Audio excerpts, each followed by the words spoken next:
Try this mic out, yeah? Turn it up.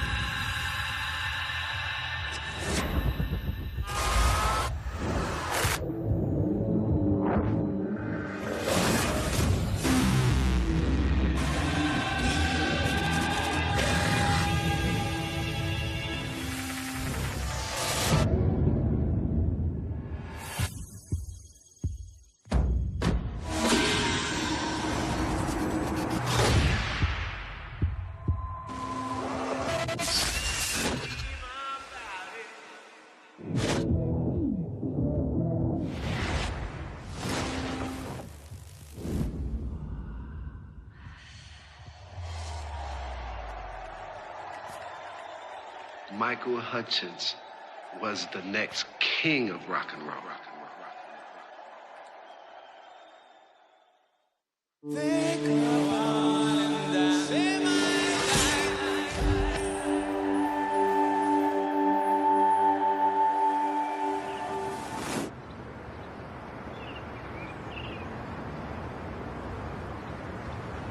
I don't care what's been said. With every step I take, I feel like a different person with every bet I make.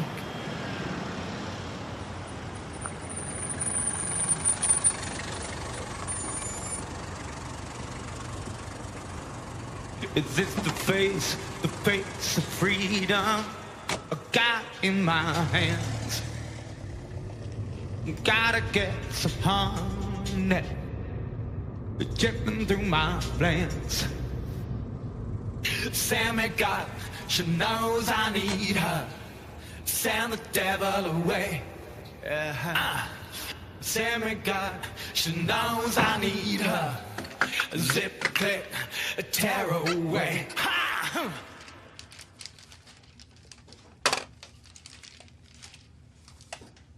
When Michael Hutchence died, he left behind more questions than answers.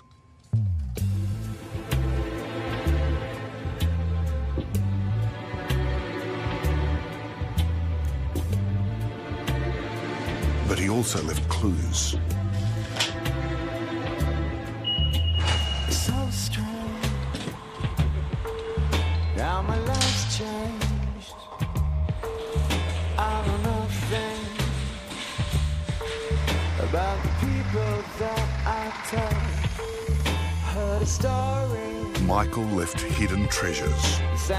Michael was a bit of a pack rat, almost like he had shit stored all over the world. In vaults in Zurich.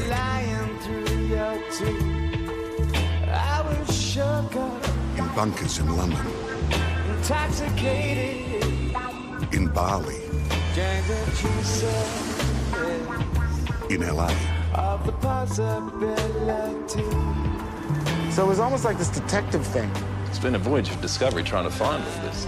It has. Like Raiders of the Lost Ark. Yeah. In places you'd least expect.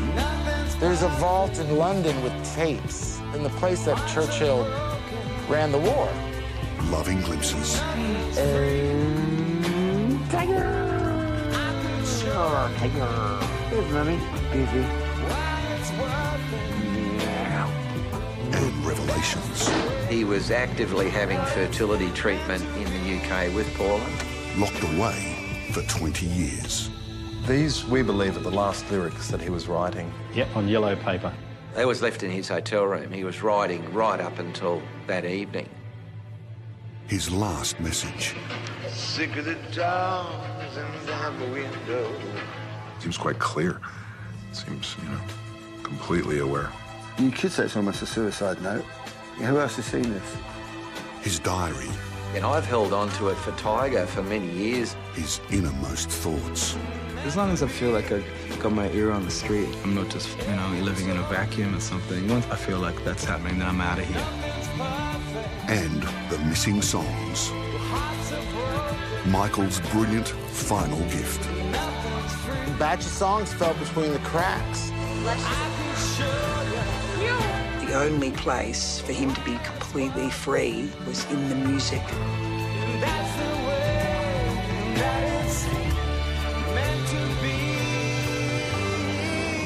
Oof, I got goosebumps. I certainly would like to be remembered in a good light. This might bring him peace, you know what I mean, and everybody else. Every component to this story now is the way it was meant to be. The Michael Hutchence you saw was the Michael Hutchence you got. Intoxicated. During the truth said. It's Michael. All the possibilities.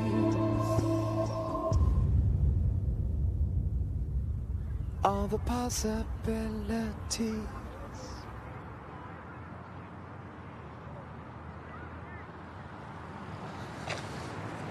When we started as a band, we were still in school, very young, and probably spending too much time in music and not enough time on our studies. As far as influences are concerned for songwriting, lyrics, and things like that, Sydney's the kind of place where I sort of end up writing love songs, as you can see.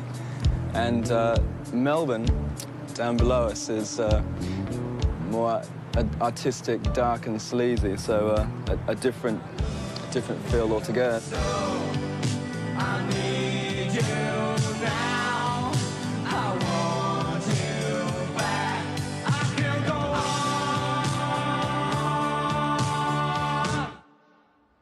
Come on, everybody. Home on the range. Says he not your damn boy. Oh, look, wouldn't you like my teeth? Brett. That's the family shot, Brett.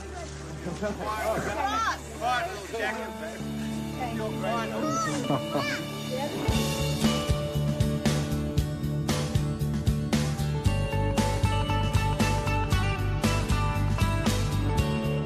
Michael Kelland Hutchence was never going to be an ordinary man. I'm just a man.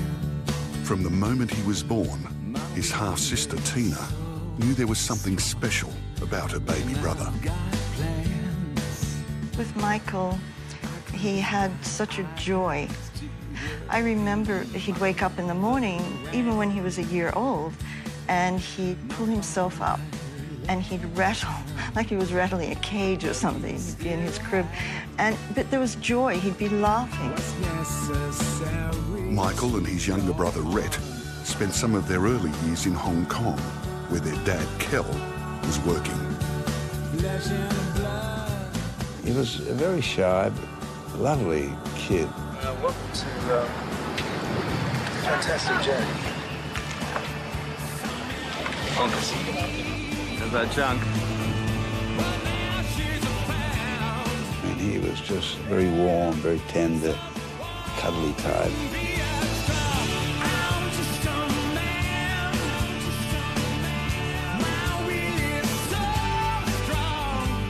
He was a very gentle boy. And when we moved to Hong Kong, I suppose that started to bring him out of his shell a little bit.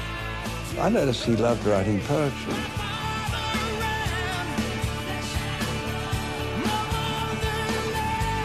He was a really happy child.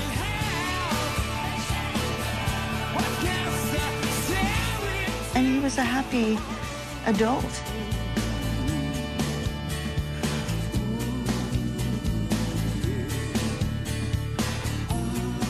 I had a feeling that he was going to be something.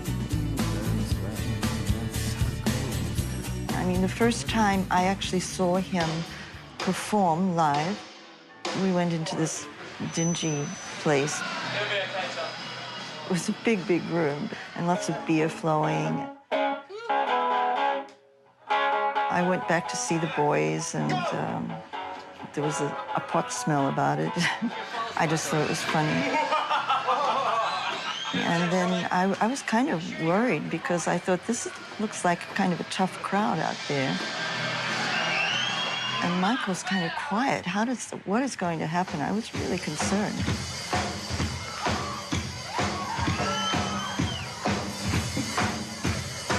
They came on, and there was this metamorphosis.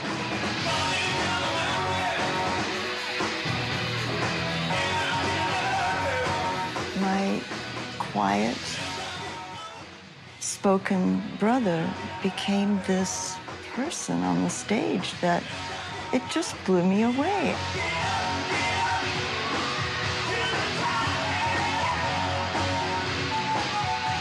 I mean, he was all over the stage. He was owning it.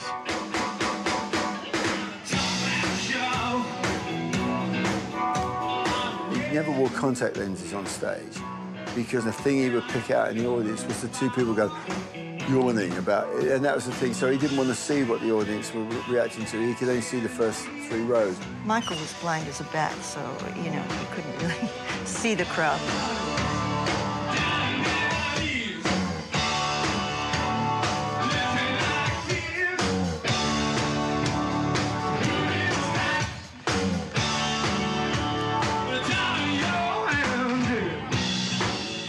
Michael didn't sing like anybody else. He didn't sound like anybody else. So it wasn't like you would listen to him sing and say, oh, he was influenced by so-and-so. Michael's voice was Michael's voice. Don't ask me what you know is true. Don't have to tell you I love your precious heart. I was standing, you were there, 2 worlds collided, and they could never tear us apart. He was like this true artist who happened to become incredibly commercial, but I think had a soul that was like a child.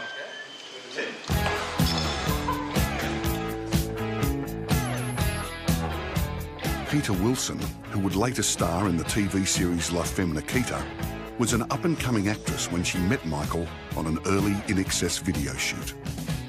I was a pretty girl, and he certainly liked pretty girls, but he had this tremendous capacity to make people feel completely at ease. They became lifelong friends.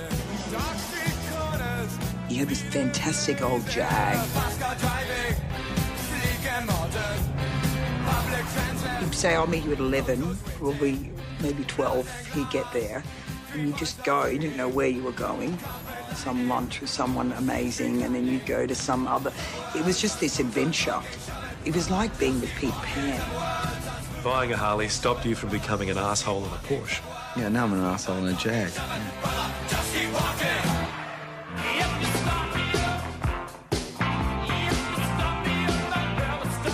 When Mick Jagger came to Australia in the early 80s, it was Peter who introduced him to Michael.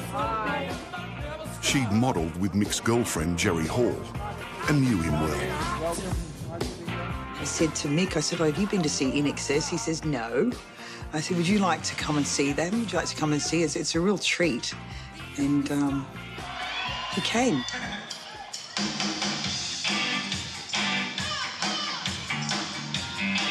Michael came on the stage and did his thing, and I remember Mick pulling out a notebook. I said, what are you doing? He says, I'm taking notes. I said, darling, he's doing you. He's doing you. He says, well, he's doing me a lot better than I do.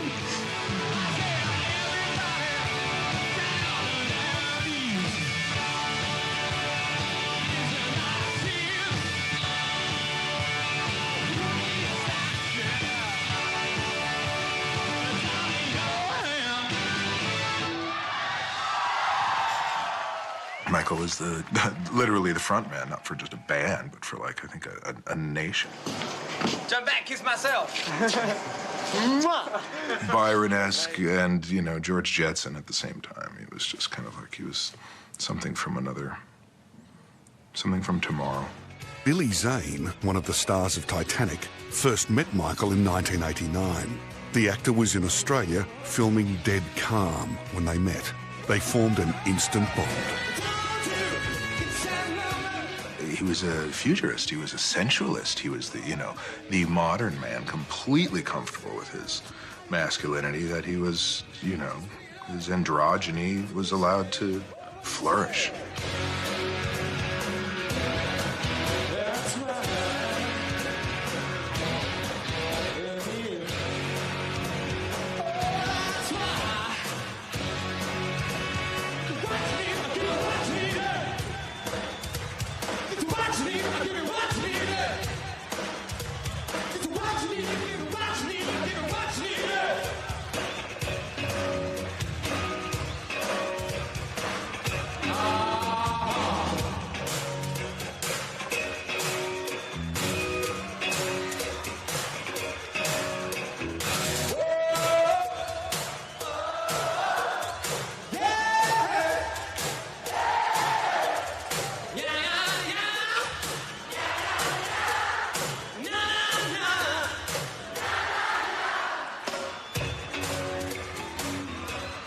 He was probably one of the most sensual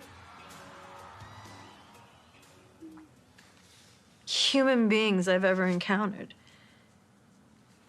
Everything was smell and taste and touch and sight, you know, and what he would hear. And I mean, he would take in life. Actress Leslie Ray Bager, who for several years was married to INXS drummer John Farris, was great friends with Michael. Our friendship was so obvious. We just, you know, we cared about each other. We loved each other. While touring with the band, she'd photograph him. Look at that. Great shot, right? Capturing intimate moments. I love this photograph. And his charm. Energy was coming off of him, and, you know, he had such beautiful movement, didn't he? And his cheekiness. And then here's what comes next. Dumping water on everybody. He did have a cheeky sense of humor. And he would do these crazy, wild accents, and he was funny. I mean, you know that if you were hanging out with Michael, you get prepared to laugh a lot. That was about, boy. Well, get them big old speedboats, put that big old engine on the back, put the sail to heaven, put them on the bit of the cordades, cook them up real fine down the Creole style. Let's take a big cock of freedom. This is one of the lost songs Michael left behind. It has never been released. In 1997, Michael was collaborating with legendary LA music producer Danny Saber. Danny meant everything to him. Danny was helping him express everything he wanted to express. 20 years on, Danny has brought this song back to life.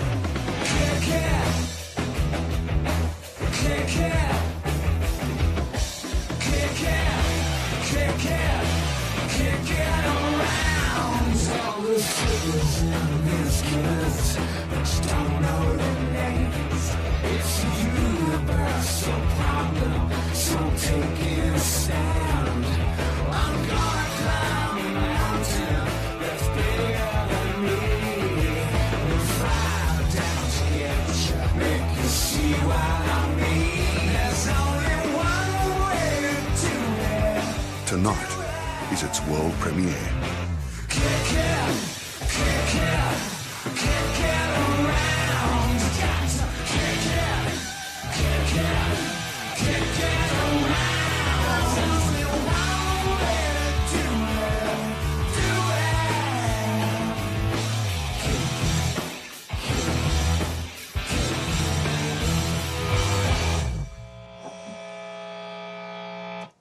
Cool? Definitely good. Finding Michael's music and the clues and treasures he left behind has been a 2-year odyssey across 4 continents and 5 countries. Good evening. Tucked away in a nondescript warehouse near Wembley in London, a battered but much loved piano. It's just a little old piano. And Mike and Paul and Mike's friends and different musicians would sign the piano and tinker on the piano. And all the kids had been taught to play piano on the piano. It's something that we can say is from a mum directly to Tiger. How about that?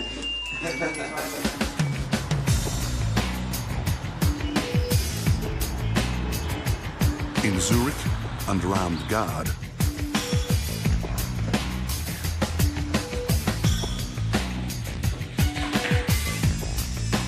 the art Michael collected.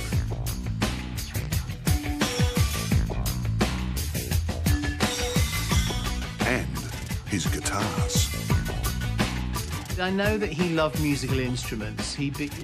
Not necessarily because he was great at playing them, but because he would get his friends to play them. I remember playing one of his guitars. He had a really great, a Gretsch semi-acoustic guitar.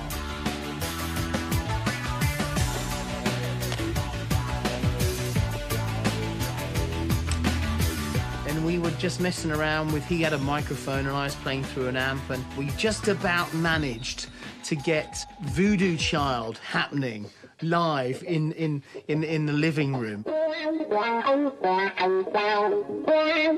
And he was singing and I was playing, and we really felt quite good about that.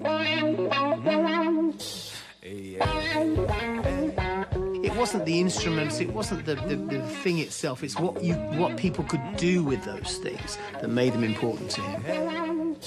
Away, ooh, mama.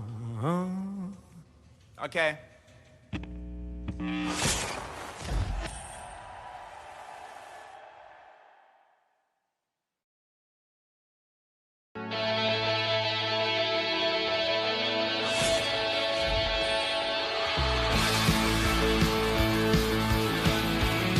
Rock did become a youth culture, and it became a kind of physical culture as well, very much a physical culture. And it's not just music, and never will be, you know, that's a fact. No one just buys a rock and roll record because of the song. He was a citizen of the world. Luggage warriors. He knows the luggage warriors.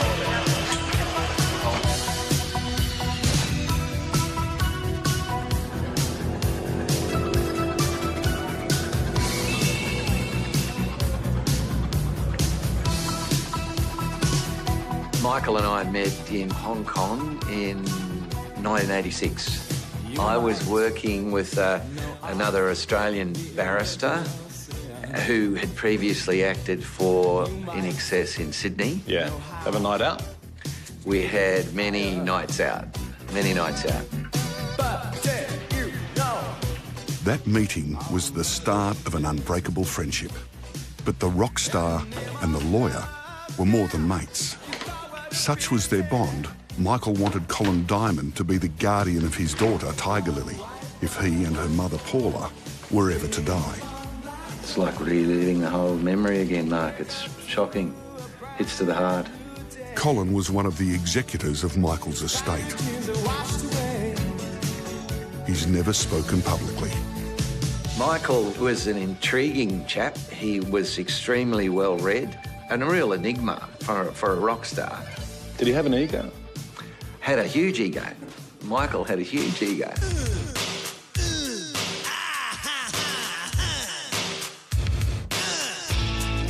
Mike treated the band as his brothers.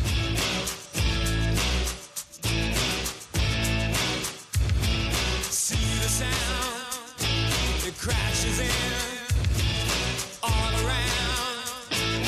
It gets INXS was his family. Gary and Kim and John and Andrew and Kurt were Mike's brothers. Make us love each other. Have to realize our own future. Guns in the sky. And of course, most of his exceptional work occurred when he combined with Andrew Farris.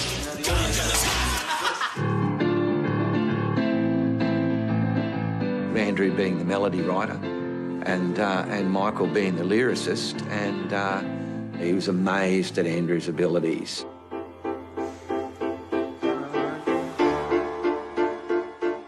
Sometimes I carry around a little dictaphone, so I can sing melodies and things like that, especially when Andrew and I are writing. All bells and okay. I'll suddenly go, eureka. When I met Michael and I realised how, how clever he was, and, you know, and very good at articulating thoughts, ideas, you know, and clever with a lyric in a short space of time. I thought, why don't you do it? And also you're singing it, so you'll, you know, you'll feel empowered to deliver it on a stage because you'll know what to sing because you'll feel it. You own the song. Oh, there's a mystic. Streets are blue. I'm in love. That children learn. Some silken moment goes on forever. And we're leaving broken hearts behind. What happens here? Chorus. In the chorus. Mystify. New one, yeah. You mystify me. What happens? Repeat it. Mystify. Mystify me. Great part from the ending. Would he have been as big without INXS? And could INXS have made it without Michael?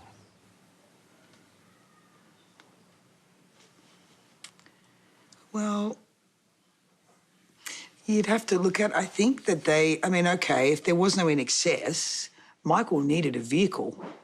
So that was the car he got in with the people in the car, and that fucking car really knew how to go.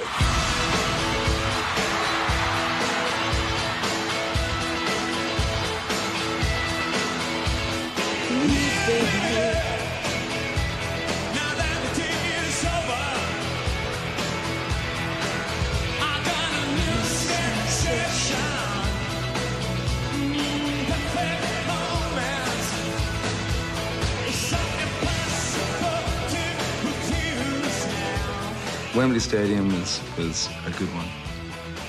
Thank God.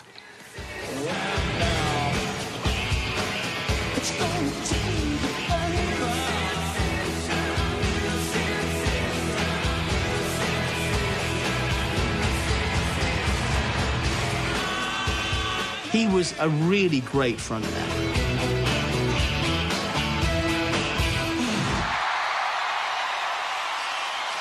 He knew how to hold a crowd, how to take them somewhere else, and then suddenly how to punch them and make them and shock them. Hello, London!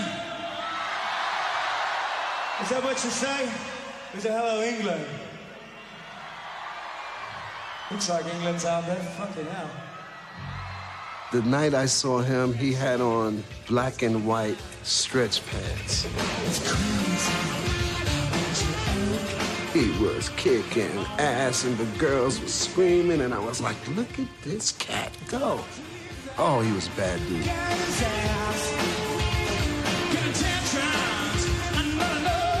Real live rock star.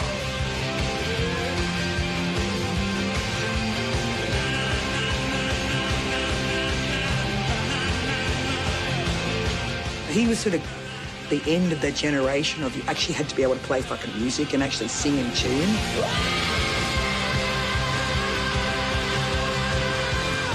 You had to have your natural dance moves.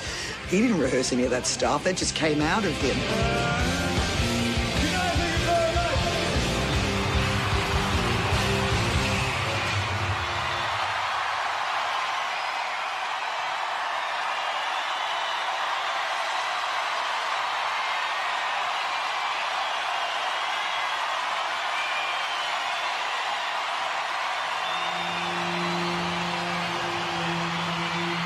And then when the shows would finish, he'd want to keep it going.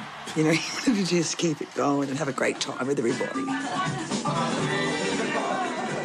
He partied. An expert, you might say. Michael spent $1.10 in every dollar he made. Yo, Tina! On the table, babe! He was always the man that jumped up and threw his credit card across the table and paid for the night out. Were you ever taken back by the credit card bills?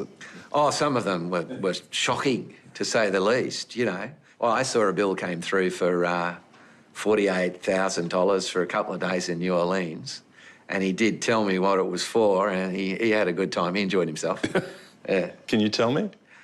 No, I couldn't break the confidence that Michael given in me, but he definitely enjoyed himself.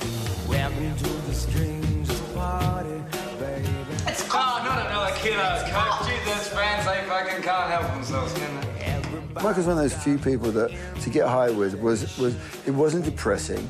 It got like to the point of like almost being disturbing sometimes. Nick Egan designed many of the album covers for INXS. He and Michael were close friends. They worked hard and played harder. I've got some answer machine messages that he left, and one of them would be like, he would come to town and he'd say, "Hey, Nick, let's go shopping," in a very sort of mock gay voice, you know, like we were two gay guys going out shopping together. Hello. Give us a call. Let's go shopping. He was in touch with his feminine side, let's just put it that way. He said, "Do you like this on me?" And I said, "Yeah, it looks great." You know, it's like having a girlfriend. Hi, Nick. It's Michael. How you doing? Just give me a call. It's fine for you to stay at my place if you want to. That'd be great, mate. And then we'd go out, we'd go to parties, and we would get pretty fucked up, you know. I mean, I will say this about, and I'm not one to be saying, hey, drugs are great, but I had the best time on Michael. It was never this, let's sit at home and get high and get paranoid. It's just go out and do stuff. And we went out and we did stuff and had a great time with him. And it was all kind of, you know, he did, whether it's ecstasy, or we did coke together, we did, you know, what else did we do? I didn't really smoke weed, and I certainly didn't do heroin with him. But we went out to clubs, we went dancing. Let's kiss, kiss, let's kiss. Let's go. So who's going to do the Michael Hutchence impersonation? You can do that. Yeah, come on, look for the good bit. When you talk that certain way. Love the look in your eyes. When you know what love is here. Michael's substance abuse was always done in the most sort of up kind of let's have fun, like it should be, really. And it was really just there to sort of keep us going. First you get the vodka, and then you get a glass, put that in there, you put the tonic in. Put half a glass of vodka, half a glass of one of these before the show every night. That's what we need. It was part of Michael's character. Dangerous, cheeky, mischievous. Elegantly wasted. Boy, did he coin it and justify it. He made, you know, certainly made that. Okay, as long as you did it in a, you know, kind of sulka smoking jacket and a monocle, everything was okay. It was a night of debauchery. It was in Paris. I won't say his name, but it was a famous fashion designer that met up with us in a hotel and came with quite a number of friends, and they had this big trunk.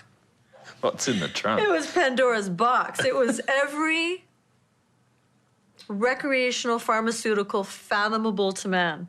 I mean, everything. Flash forward to a couple hours later, and we get a call from the hotel saying, you know, you're going to have to evacuate your room. The embassy's next door, and there's a terrorist on the roof dressed in black. And I looked around and I said, "Where's Michael?" And I went out the window, "Michael! You very naughty boy. Come down here at once."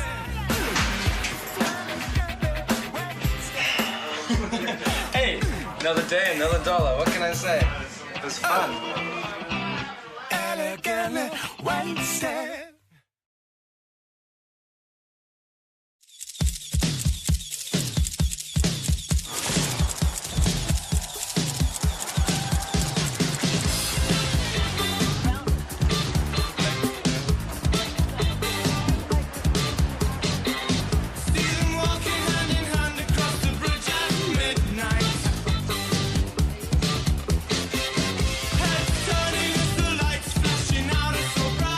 I'm the lead singer of Duran Duran. We had a massive female following in the 80s and into the 90s. But I remember going to an INXS concert in London. And after the show, they had like a sort of a backstage bash. And the women in there were incredible. And They were just interested in Michael. I mean, he had an incredible sexual charisma. And it was extraordinary how eclipsed you could feel when you were around him. These are our friends from Japan. How would he flirt? He'd flirt like their girlfriend. He'd be like their confidant. That was so interesting. You know, he was the girl in the bunk bed at the sleepover who's, you know, beckoning you upstairs to tell you secrets. I mean, I could talk to him like he was my girlfriend. It was like, it was something so altogether fabulously, you know, inappropriate and right on mark. It was just like, you know, it was like, what the hell is this? You know, it was great.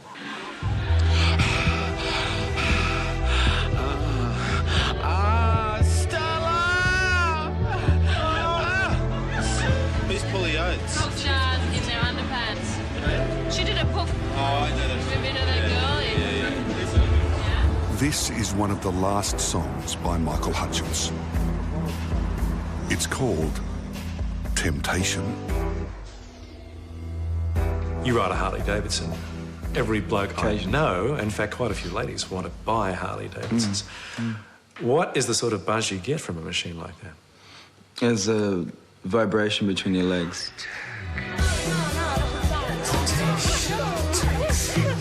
I watched him seducing women. He was the master of that.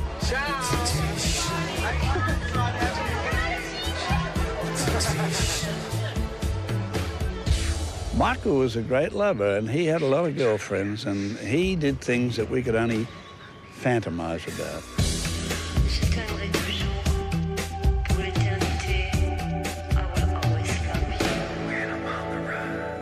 He loved being loved. Temptation takes your head. Temptation, my best friend. Lady killer. All he had to do was look at him. It was done deal. Is it true that you've never been dumped by a girl? Is that true? No. Ooh, I think I was when I was about 6, and that's the problem.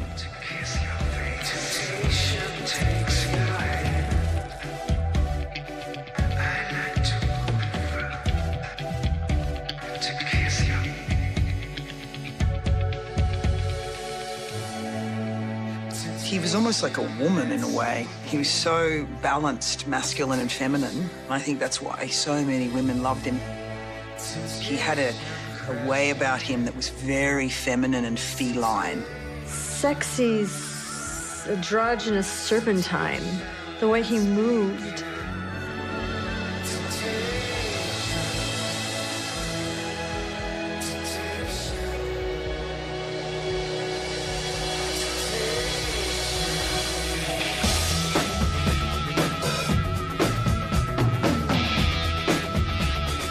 How charming could he be? Super charming. You know, everybody knows that Michael's very charming. This is the first time that Rosanna Crash has spoken publicly about her love affair with Michael. They met in Japan when she was modelling. Later, they fell in love and moved in together. In 1987, when INXS crisscrossed the States on their legendary kick tour, Rosanna was by his side.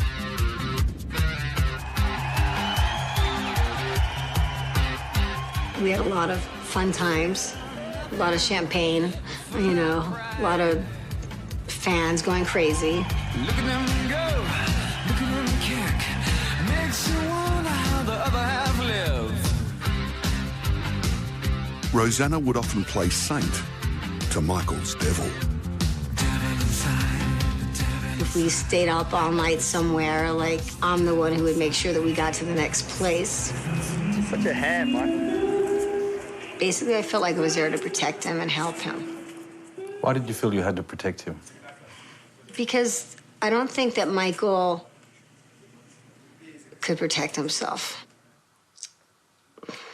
I just think he needed, like, support more than he got from people. In what way? They were using him? Just taking advantage of him, I would say. They were together for 3 years. Nothing bad to say about him. He was a great boyfriend. He's bad at breaking up, but he was a good boyfriend. Yeah. How was he bad at breaking up? Well, you know, he'll love you to the bitter end and then gone and you don't even, that's it. You know what I mean? But not tell you that, you know? Like, oh, I'm gonna see you.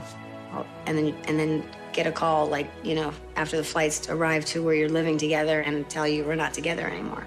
And go like, wow, really? You know?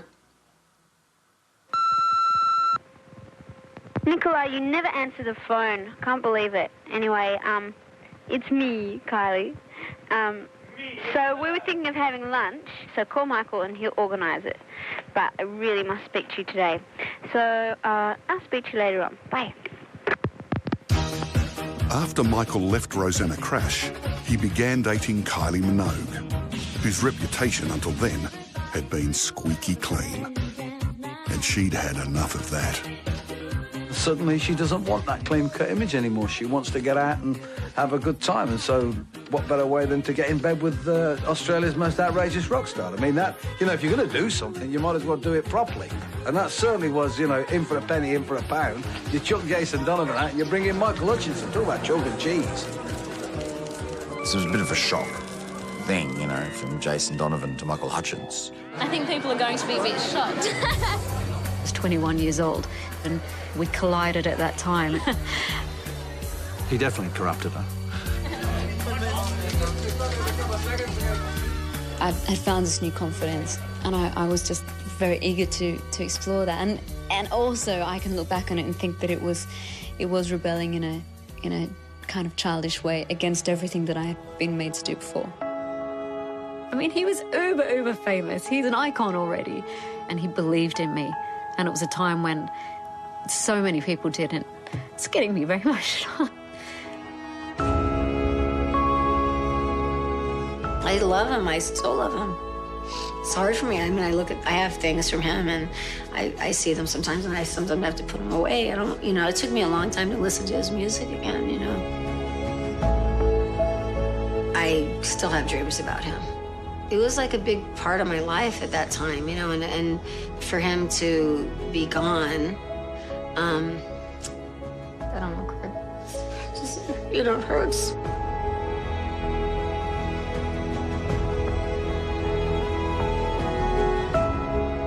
He was just, for all of the people that got to meet him and got to know him, you were forever touched by him.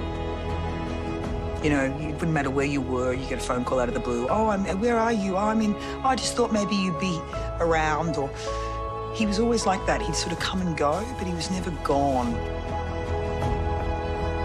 When Michael looked at you and spoke with you, he somehow, some way, bypassed the guards and the windows to your soul.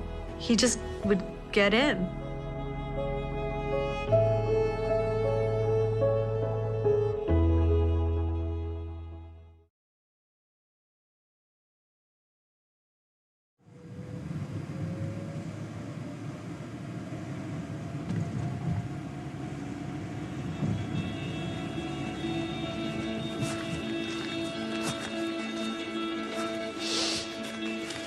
The last time I was here was in '96.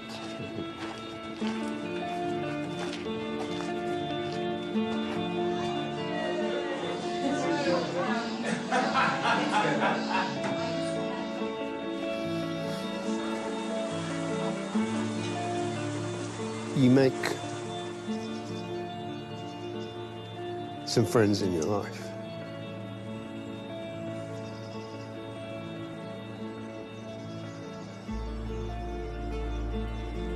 Usually because they make you laugh.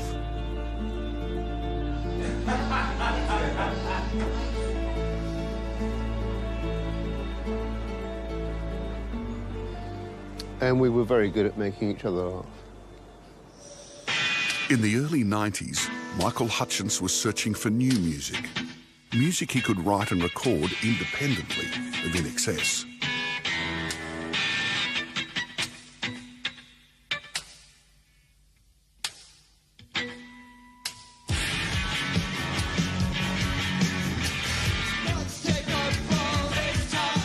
Michael turned to Andy Gill, guitarist and singer in the English band Gang of Four. They shared a mutual friend, Bono. He rang me just out of the blue. He just phoned me up and said, did I want to play some guitar on his solo work? And I said, sure, I'd love to, you know. And then 10 minutes later, he rang back and said, actually, what I meant to say was, can you come and write an album with me? You know, I came to realise that was sort of classic. It's that sort of lack of confidence to say, will you do this? And then you go, yeah. It was also a brilliant strategy. And, I mean, disarming is the word, because he could take the weapon out of your hand. I always think that God reserves the lisp for truly dangerous people. You know, he just had that, you know, he just, when he talked, he had this kind of, it was so, you couldn't but fall for that vulnerability, that lisp, like him and Mike Tyson. Hi, this is Michael Hutchence of INXS, reminding you to watch Simply Living on Channel 7. I mean, I just find it very attractive, but it's always thinking, whoa, he's a dangerous man. He was just quite chuffed that Bono thought he was the real deal, the real deal. He'd wrap that Irish twang in Bono's and say, he thinks I'm the real deal, Carl. Even though Michael would tell you that he was very insecure as a singer, he was a truly great singer. And he must have known that somewhere in amongst his insecurity. I used to say to him, you know, for a performer, insecurity is your best security. And the really dull performers are the ones that are so self-confident they don't give a shit about what's going on in the crowd. But he was a really great singer, and I think this is a great singing record that you made with him. Highly dangerous tweeter vocal. For nearly 20 years, the tapes of the music that Michael recorded have lain undisturbed in a London vault. Now his music is being heard again.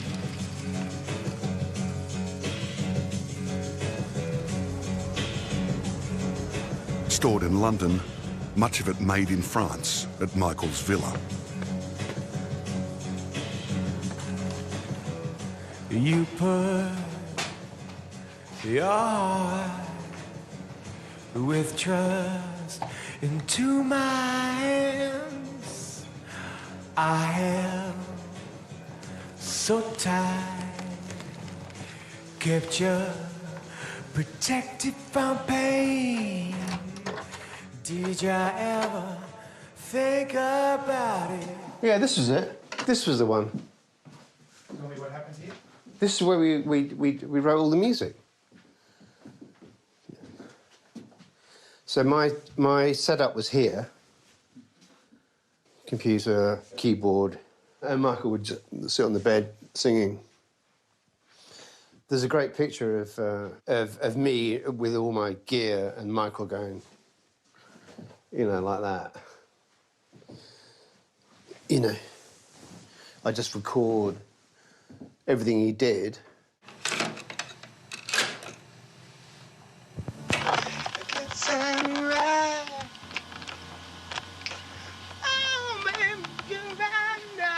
To begin with, it was always kind of not real words, that sort of sounded like things, just to get a feel, just to try and get the beginning of the idea of what it was going to be. So, baby's come on, drive. If it started going somewhere, then there'd be like a sort of getting lyrics going.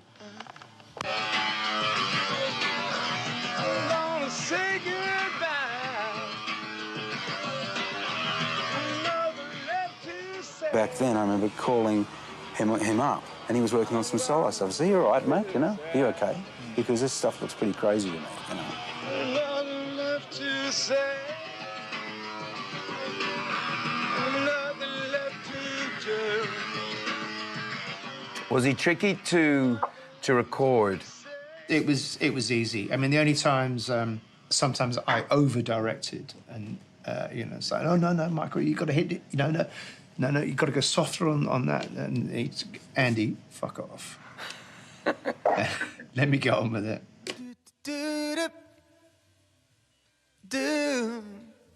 What happens here? It's the end of the song.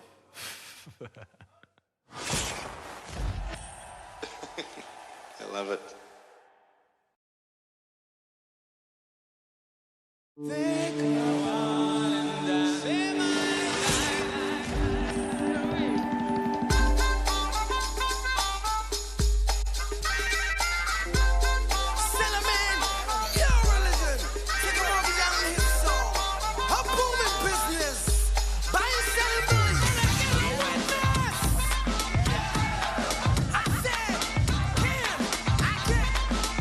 I remember this Sunday afternoon, Bono ringing up, going, "Come on, guys, come down. We're having a, having a party here.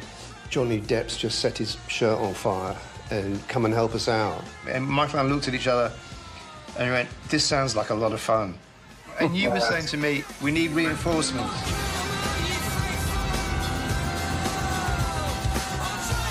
Down in our place, with Edge and myself's places, he'd climb over the gates. He'd just arrive.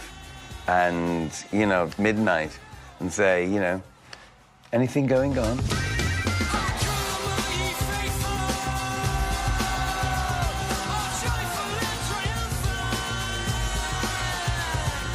You know, people talk about my favourite year. Well, that was definitely my favourite summer. I mean, it was really good fun. It was a little bit naughty. We did quite a few naughty things. We were absolutely plastered for half the time. He liked having fun, he liked girls, he liked drugs, he liked partying, pretty much all the things that I liked as well. And we didn't compete with each other. And that was the most important part of it, was that I didn't feel that I had to compete with Michael Hutchence, and I don't think he felt that he had to compete with Simon Le Bon. You know, it was we were just on a level with each other, and we became mates. Michael's French villa was his retreat. Many a family Christmas was spent here. Love you guys.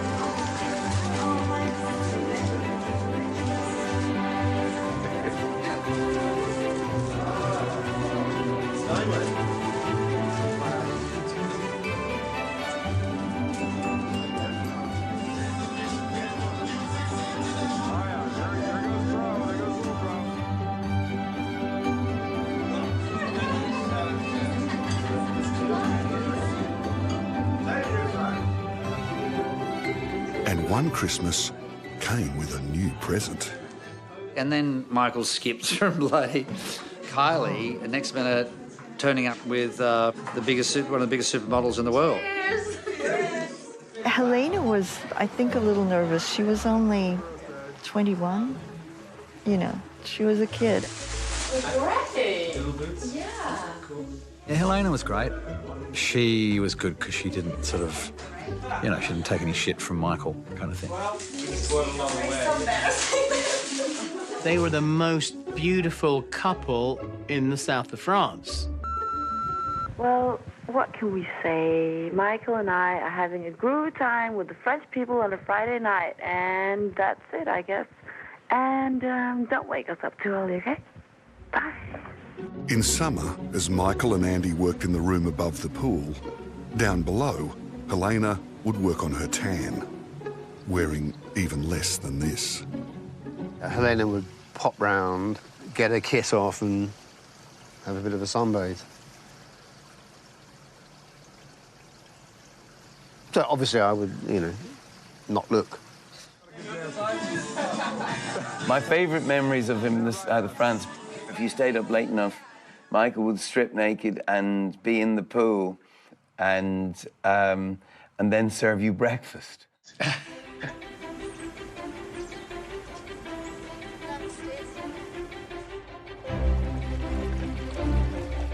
He was very into his garden. The olive trees were his pride and joy, I think. And he was getting the olives, having them pressed and bottled, and Helena was making labels for them. It's things that you don't think of them doing, right? That's why they like to do them.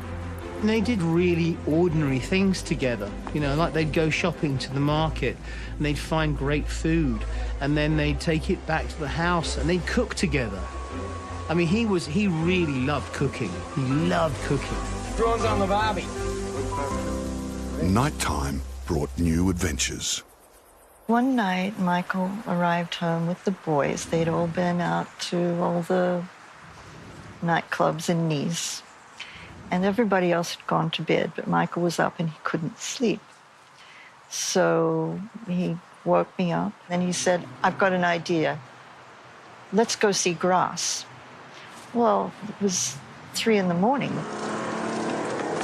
The sun is not even beginning to come up, right? Grasse is a nearby town, famous throughout France for its perfume and flowers. There's Tina. And we were driving on our way to Grasse, and he stopped on the side of the road, got out, and I followed him. ABS, wins again. Thank you. And he said, "That place down there is where they make the perfumes." This is where they grow all the flowers for all the perfume in the world. Grass. Here, right here. Right here. Lavender, like my house. The lavender I showed you, all right here. And he started to tell me this story. The story Michael began telling was of the fictional 18th century serial killer known as the French perfumer. He is the greatest perfumer in all of the world. And then one day he's standing there and he goes, he smells the smell. It smells like peaches and it smells like girl, but it smells like something he has no idea of. He's catalogued every single scent, 1 million scents. And he follows the smell across the left bank onto the right bank in Paris. Comes to a window. It's a young virgin girl, about 14 or 15, eating peaches. He looks at her. He has never smelled anything like her. And so he goes to the window and he grabs her and kills her while he's smelling her. Oh. And she dies. I would say, "Oh, really?" Well, I say, "Yeah." Then he goes about the task of making her into a perfume. He does it for 20 years. He makes 20 perfumes out of 20 virgins. Until he's the most notorious murderer in the world. He was so animated, but that's the way he was when he told stories. They catch him, and they're going to behead him. He says, "I have one last wish. Give me my bag." And he put all the perfumes into one. And he goes, like this. The perfume comes out across Paris. The whole city turns into an orgy. And they fuck him to death and kill him. They tear him apart. No one indulged his senses and enjoyed being sensual more than Michael. And the tragedy was that at the age of 32, a random act of violence changed his life. He and Helena were walking through Copenhagen. They'd just picked up some takeaway, and Michael was walking across the street, and he wasn't moving fast enough for a cab driver. The guy got mad and came over and punched Michael, and he landed on the corner of a curb with the back of his head. He was knocked out. He hit the curb and his brain rotated inside his skull and it severed the nerves, which, the olfactory nerves. So he lost his sense of smell. He lost the sense of smell and taste, which was devastating to him. You can't even taste water. You can't smell a flower. It saddened him greatly. A sea urchin. It's delicious. How do you get it? Very carefully. Like most good things. Yeah, if you can't taste anything, it's almost what's the point? Everybody needs an oyster opener, don't they? The man who was all about taste and touching and smelling, and they had that taken away from it. Food, fine wine and whatever was very important to him. People can start on You know, the smell of the scent of a woman. He also said he can't experience his girlfriend the way he could before. How did it change him? Wow.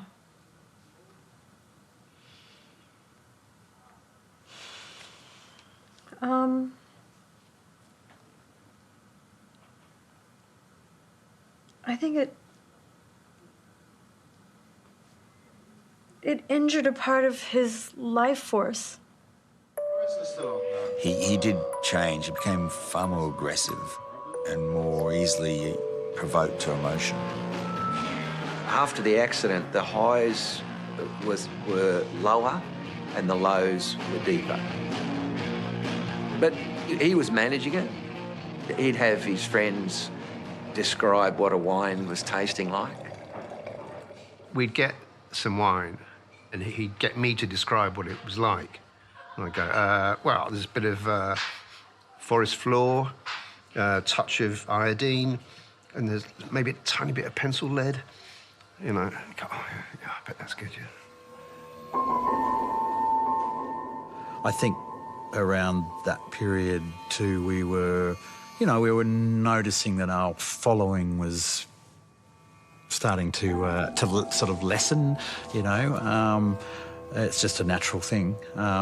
So I think he may have, more than any of us, struggled a little bit with that sort of thought that, gee, we're not the biggest band in the world anymore, sort of thing. As long as I feel like I got my ear on the street and I know what's going on and I'm not just, living in a vacuum or something, once I feel like that's happening, then I'm out of here. I don't want to take any space up. There's lots of great people coming up. They can take my slot. Yeah.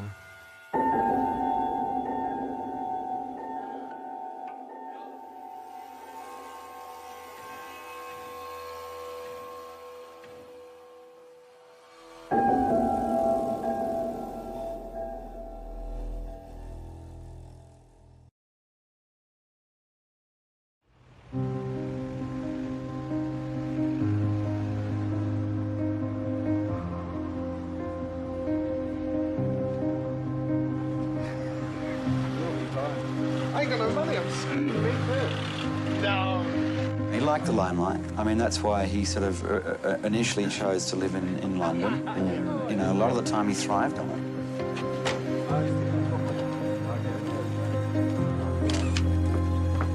But then it just, I guess, started to kind of backfire. I think there was a certain element of Michael that felt that he would always get through it and come out on top in the end, And I think that there was just certain elements of his life that he couldn't get on top of, and that's what really bugged him. In his diary, Michael wrote this: "I've still got questions, and they're the big ones too. I know I'm not alone."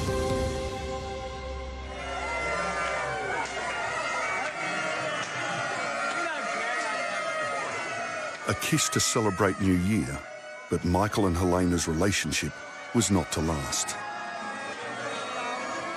In October 1994, Michael was interviewed by Paula Yates, who asked him about Helena. And do you think you're going to get married? What? Do you think that you'll get married? No. Why not? We're happily unmarried. Are you? Mm. Why don't you fancy getting married then? Because everyone wants us to get married. I don't. I know, except for you. Oh, it's a terrible, terrible idea. Terrible idea. She's got to know. Soon after, they began an affair.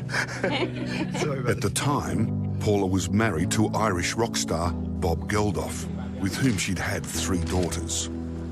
Now, Paula has been a fan of yours for a long time, hasn't she, Michael? I think she has, actually, yes. Even while she was married to someone else, was she a fan of yours? Yeah, if you've ever seen The Tube, in my first interview on The Tube. And what happened? Were you all flirting outrageously with each other? Actually. It's inevitable. Now, in all the polls that I was reading in Countdown magazine, You know, when it came to sexiest man, you won. Is there a category for that? Yeah. Sexiest I don't man. really think. Now, what? She was flirting outrageously. Yes, well, she is a good flirt. But, boy, she likes me. I love her. I call it love. When feelings are naked. Oh, he adored her. Adored her to the end. He thought that she was the most interesting person that he'd ever met in his life. Flirting was an art form for Paula. Were you always very forward? Am I forward? Well, a bit. And you're talking. They'd always be laughing. He just thought that she was the ant's pants. Paula intellectually stimulated Michael. She challenged him intellectually and just psychologically in a lot of ways. I think she really gave him a run for his money. To be honest, I thought the rest of the world, including Australia, lost a little respect for Michael when he went with Kylie, because Kylie was a bit of a joke. But then when he went with Helena, it went back up again. But then with Paula, it was so in the media. Michael was shocked when he got a backlash on it. He couldn't believe it. He was terrorised, absolutely terrorised by the media. Imagine you're having dinner with somebody and the entire conversation has been taped. He and Paula were in a restaurant somewhere, in quite a full dining room, and at some point he realised that everybody else in there was a journalist. They've paid off the hotel to not have music. I kept on saying, why is there no music? And they're taping it, and then as you get up, people start coming at you, and like ghouls.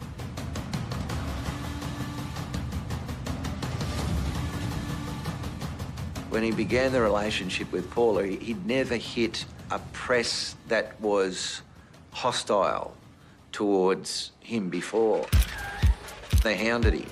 The paparazzi thing about him being involved with Paula Yates, who was at the time married to Bob Geldof, was so intense. Opening up the front door in Redburn Street and having hundreds of photographers. See you later, baby.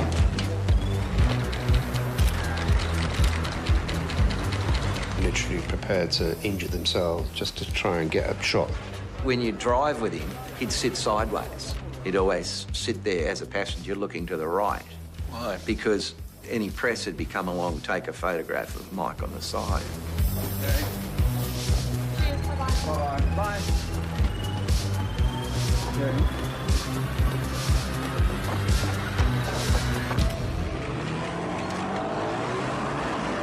They made Michael and Paula's life hell. They really did. Think they got the picture, but they don't really know. With Standing on the Rooftop, I think he did feel under attack. Maybe he was a little bit paranoid, but he felt everybody was kind of going for it.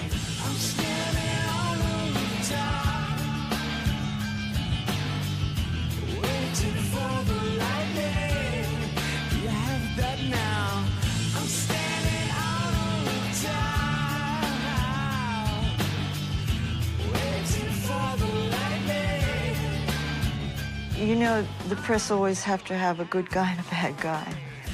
And Bob was never going to be the bad guy. Where's Paula? No. Are you worried about today or quite confident? Do you want to put that in the boot and pop in?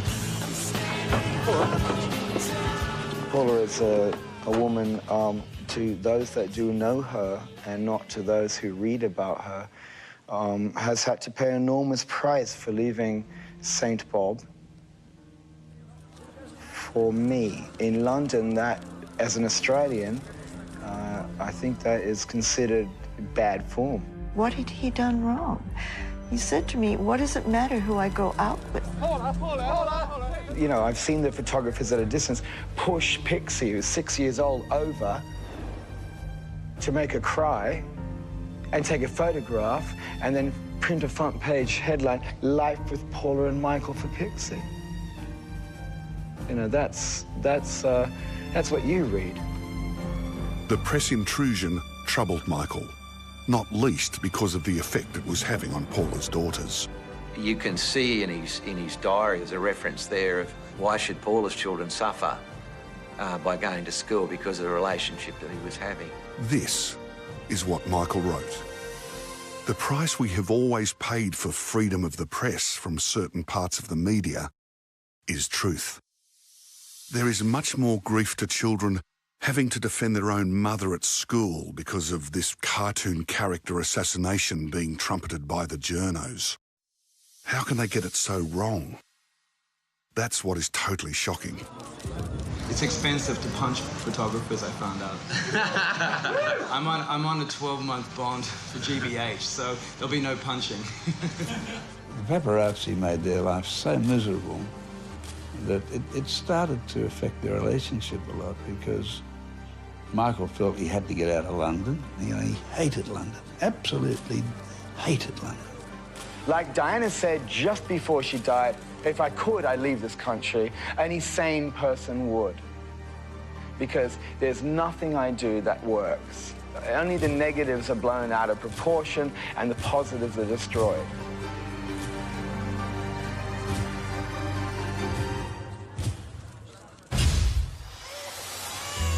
Heavenly Hirani and Tiger Lily. She was a real gift from God. I mean, it's fantastic. I'm on cloud nine, you know, what can I say? It's something that becomes about more than you, doesn't it? Tiger was the center of his universe. It was Michael's future. Tiger! Tiger!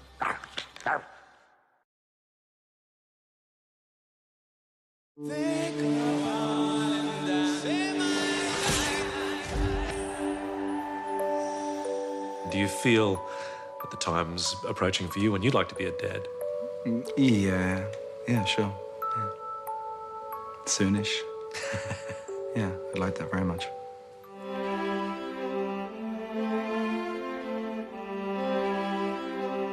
On the 22nd of July 1996, Michael became a father.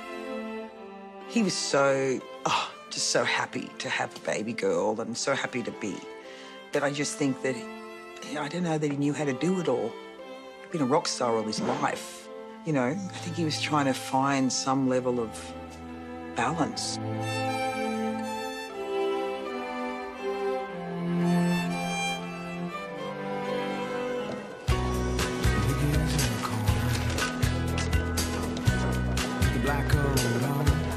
She's extremely happy, Michael's extremely happy, the baby's really well.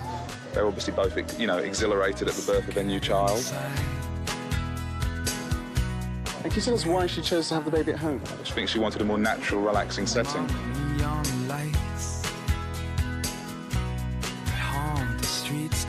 Have they chosen a name for the baby yet? Yes, the baby's name is Heavenly Hirani Tiger Lily Hutchence.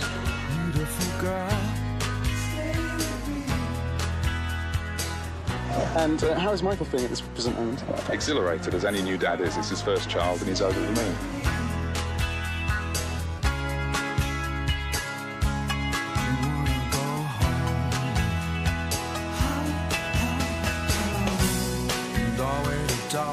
These photos are from Colin Diamond's private collection. Michael gave them to him. There's some wonderful shots in here. This is memory lane for me. These are real treasures. Yeah, they are. They are. They've been in my vault, you know. These are private shots. This is what I kept so Tiger would know, you know, in reality, you're like one look's worth 1,000 words. So when she sees these photos, she'll understand how much she was loved. Honestly, it's my first baby and she's just perfect. I mean, I can't believe it. He was so dinkin' proud of her. Any time, night or day, bring the friends in and say, look at my Tiger. And Paula's so proud how what she's given to the man, you know? Look at that proud look in her eye. Look what I've done for you, Mike.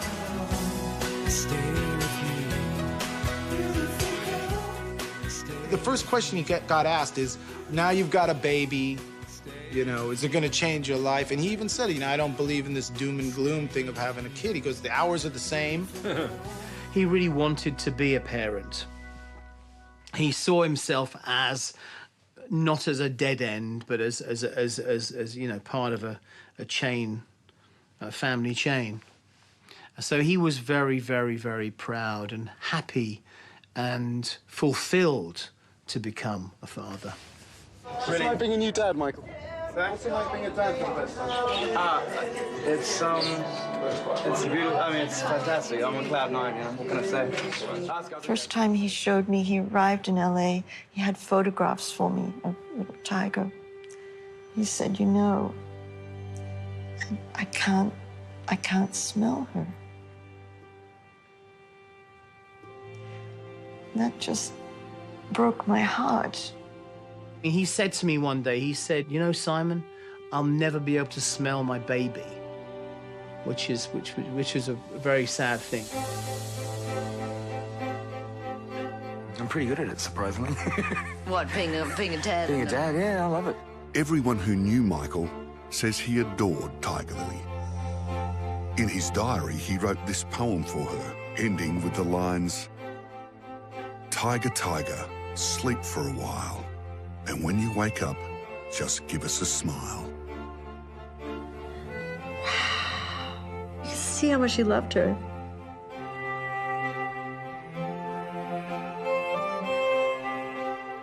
I went past his bedroom one night. He had her cradled on his chest, sort of like as a lady would, you know, and you know, she was suckling into his shoulder, and he was just cuddling. And I looked sideways at him, and I had the big grin for him, because he just looked aside and he couldn't move, because Tiger would have woke her, and he was just like, "How long do I have to do this for?"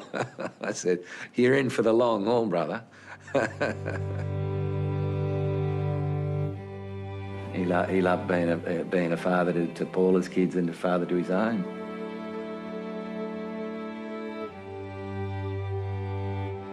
Just look at this one here with little Peaches. God rest her soul. Look at her, like a little mouse. Look at how much the girls loved her, and they continued to get, you know, with her as the sisters. They got to spend some time with her that their mum and Paula and Mike didn't. She's the light of his life. At least he had some time with her, eh? Even though it was short and brief, it was very intense and full of happiness. It changed him for the better. He had different goals and pure contentment. And we didn't realise it was going to be robbed away from him so quickly. Life is precious, isn't it?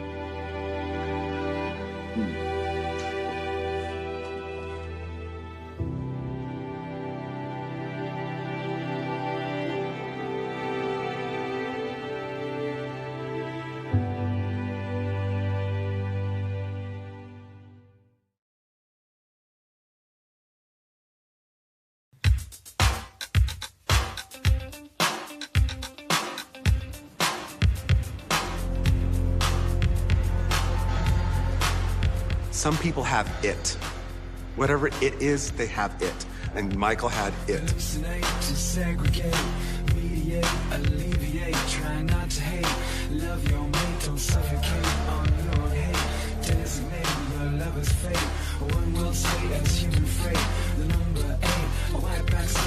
The shoot that I did in 1993, that shoot was, to this day, if you ask me what my top 5 favorite shoots are, that's in the top 5. He knew who he was, and he was comfortable in it. You can see that in the photos. You can see when I'm asking him to do something, whether it's to take your shirt off. Like, George Michael would never do a picture of him taking his shirt off, but Michael would just do that. It would be like no big deal to him, and he was just confident.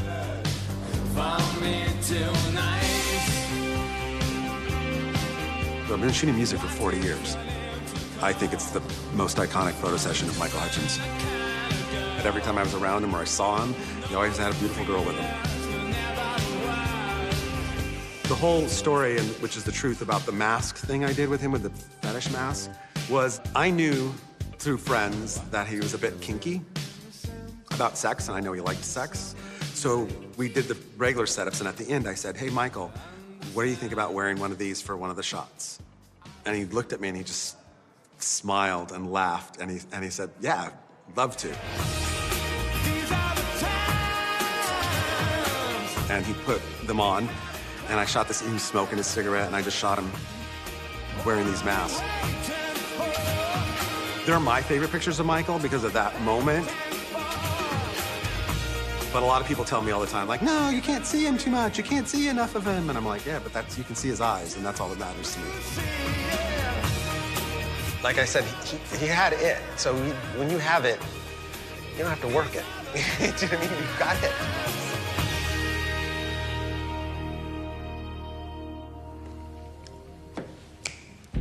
In the mid-90s, the pressures piling up on Michael coincided with the dip in popularity of INXS. At the 1996 Brit Awards, he was humiliated by people he thought were his friends. Michael was giving an award to Oasis. And the winner is the best video, Oasis Wonderwall.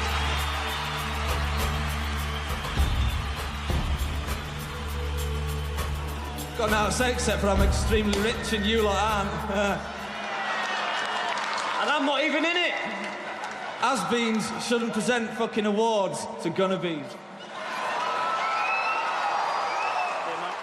Has-beens fucking shouldn't be giving gonna-bees awards, right? And the next day, we got to the studio and I saw Michael and said, hey, buddy. I go, hey, how's it going? And he just, his head just dropped. It was like the air. And I was like, come on, man, you can't give a shit about that, you know? But it did. It hurt him. It hurt. I don't care what you say. Every step I take,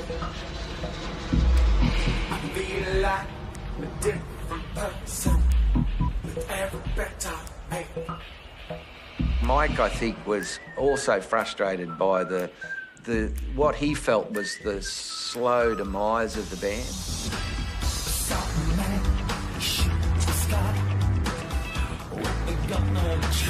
The band wasn't selling records the way they had done. He was very concerned. I had a lot of conversations on the phone with Mike where the crowds were, 2,000 people, and he'd refer to that as ritual humiliation. We all have our wilderness years, whether it's drugs, alcohol, lack of fame, whatever. His worst nightmare was to become a caricature of himself. And because of all the stuff that was happening in the press, he was becoming more famous for being famous. Thanks, Michael. And people were losing sight of why he was famous in the first place. And that's what the music he was working on outside of INXS was really what I think he was striving for. Zip, click, tear away. Ha! You got too much friction. He wanted to move on from INXS. And he was trying to figure out who the fuck he was. He was discovering his own sound. He was growing as an artist. You got nothing to prove. But he couldn't get through to the band. That's when we lost him.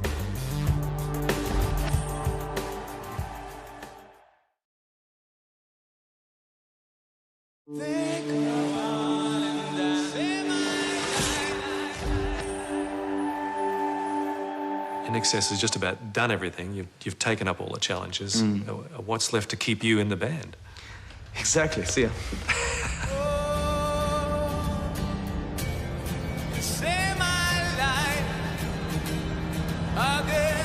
In 1997, Michael made several trips to Los Angeles to write and record with music producer Danny Saber. He never wanted to be disloyal to INXS, but Michael did want to be true to himself and create music he considered his own. Won't look back again. He wasn't leaving the band. He wasn't upset with his mates. He loved making music with them, and their music had its own sound. But he was discovering his own sound. He was growing as an artist. And he was trying to figure out who the fuck he was. Even though, to me, or to anybody looking at him, it's like, man, you're fucking Michael Hutchence, dude, You got nothing to prove. But, if one's own self-confidence gets shaken, it's hard to get it back. My opinion, he wanted to move on from INXS. And you know, and he, you know, we spent a lot of time talking about that kind of stuff. He needed to change the music. He so desperately wanted new music. But he said to me, you know, and he said more than once, you know, the band are just happy to sit on their farms in Australia. They don't want to hear new stuff. They don't want to move on from the 80s. And it was so troubling to him because he knew he would be irrelevant if he continued on that track. But he couldn't get through to the band.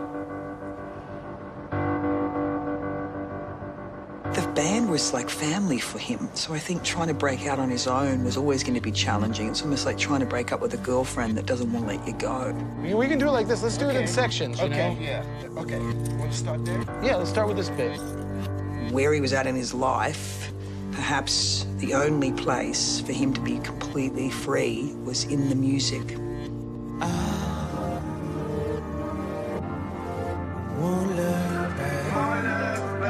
Yeah. In that music and doing that record with Danny, his own voice.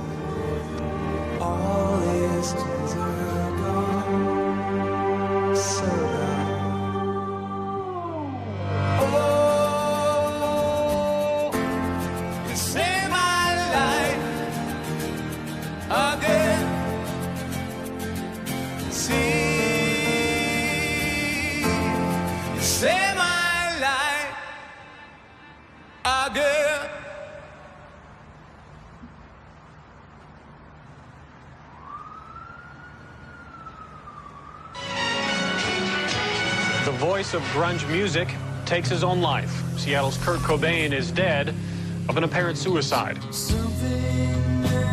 I remember getting a call from Michael. Kurt Cobain had just passed away. And Michael, he began to weep. He said, he's the poet laureate of our time. How could we lose someone like that, like this?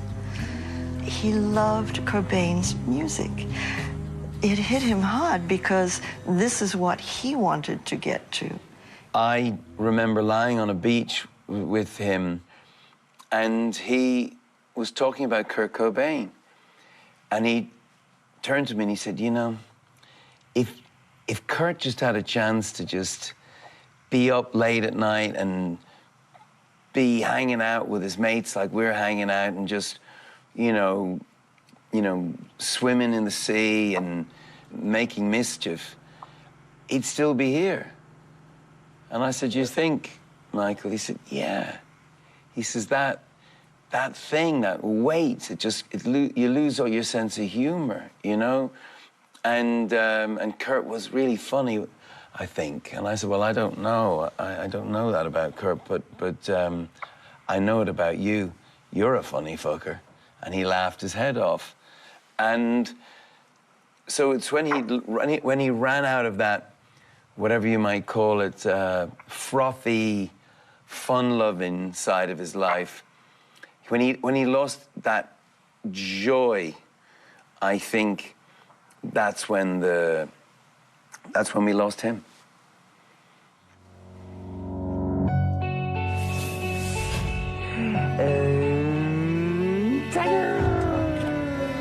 I think Tiger Lily was everything to Michael. He was heading home. That's where the conflict came. Now you have something that's so much more important than anything else in front of you. Wow. That was a bit exciting, wasn't it?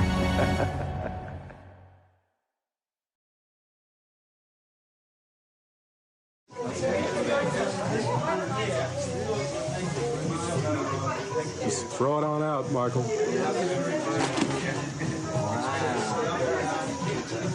Wow, this is that.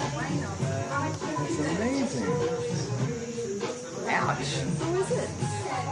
Who is it? Who's that ugly bastard? That's great. That's wonderful.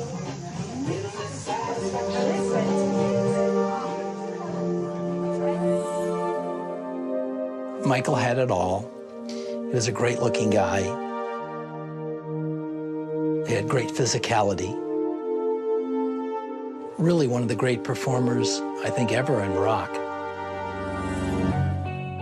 After the birth of Tiger Lily, Michael's priorities changed. He'd been a Peter Pan all of his life, and now that he's had a child, and it's like, I just want to put the brakes on so I can settle a little. In his diary, Michael wrote, "Conflict equals human weakness. Strength equals human greatness." But the conflict in his life was intensifying. In May 1996, Paula and Bob divorced. It appeared amicable. But 4 months later, while Paula was overseas, police raided the home she now shared with Michael. Paula flew straight back to England. Just come back to fight for custody of my children. I've had to leave Tiger behind in Australia with her dad and her grandparents, which obviously I didn't want to do, but she wasn't feeling very well. Paula suspected Bob had had a hand in what had happened. As for the so-called investigative report in the Mirror, the police haven't even asked to speak to me yet, so I can't comment on that. I think, suffice to say, there's an entirely different way of looking at this whole series of events. I think we've had Live Aid and now we're getting Lie-Aid. As the bitter custody battle between Paula and Bob played out, Michael turned to Colin Diamond for advice. My message to him was, we'll sort it out, mate. It'll be okay. Don't panic. Don't panic. The conflict and the constant press intrusion affected Michael greatly. Later that year, while on a trip away, Michael wrote this in his diary. CD, Col Diamond, just want to get home to Paula and carry the baby. Sorry, I have no comment. What's the no comment referred to? No comment regards to the press, because I would have told him don't make any comments. The matter's before the court. You know, he would have rung me to say, what do I say when I go through customs? And I say, just, you want to get home to Paula? That's your words. My words is no comment. So he said, sorry, I have no comment. You know, the thing with Paula and Bob and all that was pulling at him just dramatically. You know, it was a lot of stress. It was really wearing him down because, you know, he had just had a child. I think Tiger Lily was everything to Michael. He talked incessantly about her. It was almost like everything else that you think is important when you're young fades away. Because now you have something that's so much more important than anything else in front of you.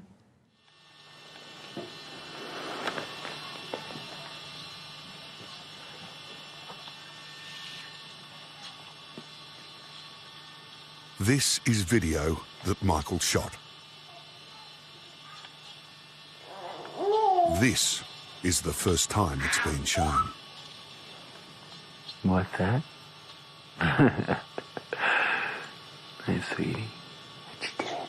What you doing? Huh? What's that? What you got there? Huh? Oh, what's that? It's a little book you got there, is it? Hello, darling. It was such a conundrum. It was a terrible problem. His child was living in a city that he was so uncomfortable in.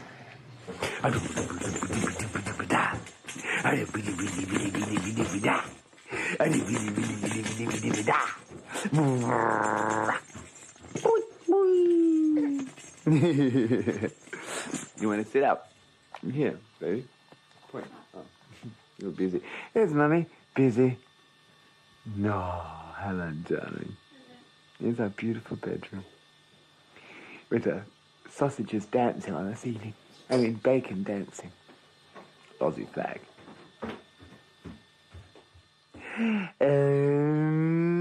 Tiger! Tiger! He said, I'd like to bring her up in Australia.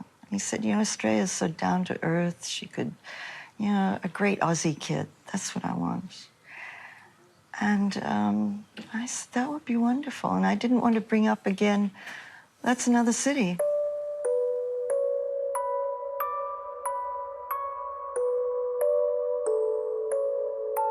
His plan was to spend about 6 months a year here and about 6 months in London. That was the plan we were working towards.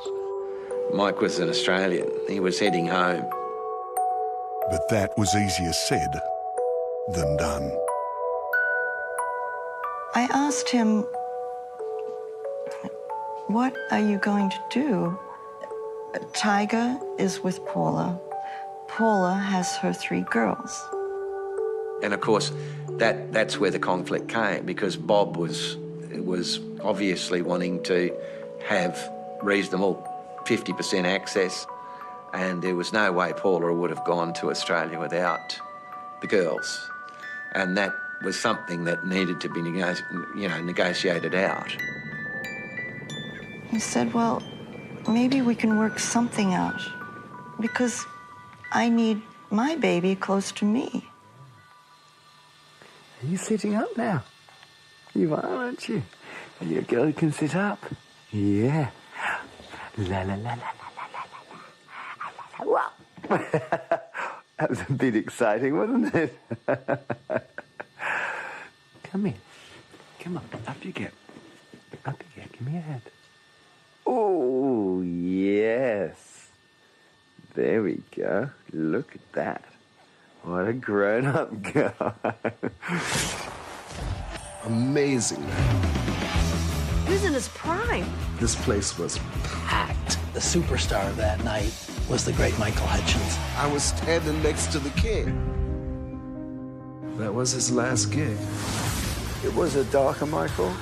He had a plan to split up with Paula. It's a war. You know, the call with Bob. I just don't talk about those things. Angry, Saint Bob. disappointed, lonely.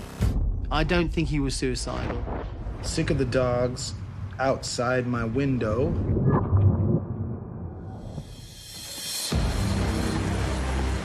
The international music industry is in shock with the death of rock star Michael Hutchence. I think this is the biggest unanswered question in rock and roll, to be honest. It was shocking and unbelievable. Michael is dead. We'll never see him again. It wasn't his time to go. Under curious circumstances. Nobody asked the real story. Only Michael knows. That is heavy. Then there's the music. It's going to be big. What you have is something that nobody else has. I got goosebumps. He really wanted his music to be heard. It's really good. Beautiful ending. He just touched the souls of so many people. He's going to write the final chapter. Michael was the last rock star.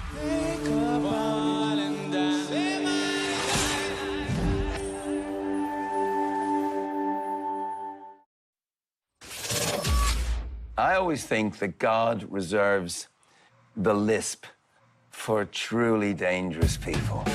Hi, this is Michael Hutchence. Oh, he was a bad dude. A rock god. He was a showman. Megastar. Songwriter. And a performer. He was a brother. Storyteller. He was a rock star. Some people have it. The raw talent. Sensitive. And cheeky. He was a really great frontman. He'd walk onto a stage and just light it up. And the whole place went completely crazy. Everyone from Bono to Mick Jagger, everybody looked at Michael. We had a lot of laughs. He liked having fun. Johnny Depp's just set his shirt on fire. He liked partying. It got dangerous. Total indulgence. He liked drugs. Almost disturbing. He liked girls. This gorgeous cat. Men admired him and women loved him. He was a damn funny bastard. Amazing. Had the world at his feet. He was kicking ass and the girls were screaming. He was in his prime. I was standing next to the king. The superstar of that night was the great Michael Hutchence. That was his last gig. It was a darker Michael. You know, he needed a break, man. He split up with Paula. I don't think he was suicidal. It's a war. You know, the call with Bob. I just don't talk about those things. Angry, disappointed, lonely. That's when we lost him. The international music industry is in shock with the death of rock star Michael Hutchence. It was shocking and unbelievable. We'll never see him again. It wasn't his time to go. Under curious circumstances. Nobody asked the real story. I think this is the biggest unanswered question in rock and roll, to be honest. Only Michael knows. Then there's the music. It's going to be big. What you have is something that nobody else has. I got goosebumps. We have his music forever. This is what people remember. It's really good. Beautiful ending.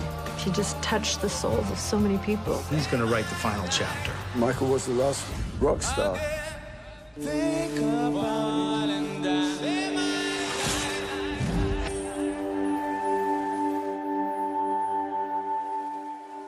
What is all the fame you've amassed? What's it like for the soul? For the soul, I think you are basically going to be the same, hopefully the same person from the beginning to the end. I hope you're a better person at the end because you've had a lot of great experiences and, you know, the soul. I think the soul can get a little bit put on the shelf during, you know, the madness. There's a lot of madness, and it's in the fine print, you know? And then you have to go back and reclaim it. Earlier in the year of '97, he called my mother.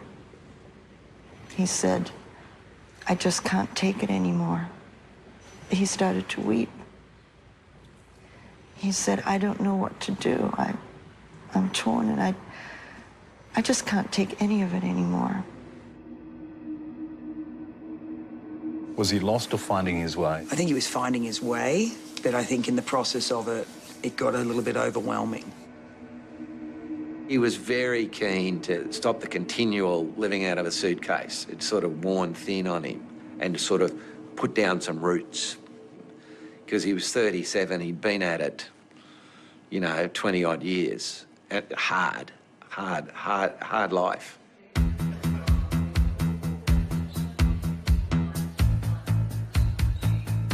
In May 1997, concerned about Michael's health, his friend Colin Diamond invited him to Bali for an adventure holiday. Guy said to him, "Michael, get over here. I want you to learn how to paraglide." And he was right up for it immediately. I got him over and we leased a house, and Paula came out with Pixie and Peaches and Tiger, and we took him down and I had him trained, and he was just so, you know, excited about the whole process.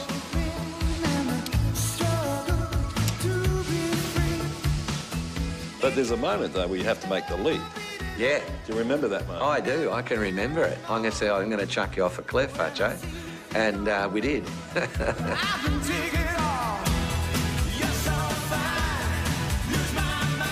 He didn't hesitate. He just went, boom, boots and all, let's go.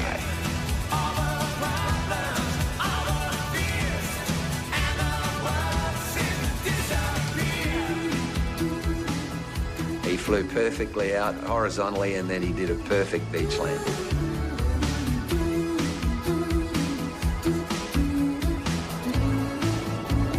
I just remember him going like this and going, yeah, and I did it. And then he couldn't wait to be able to go up and do soaring flights.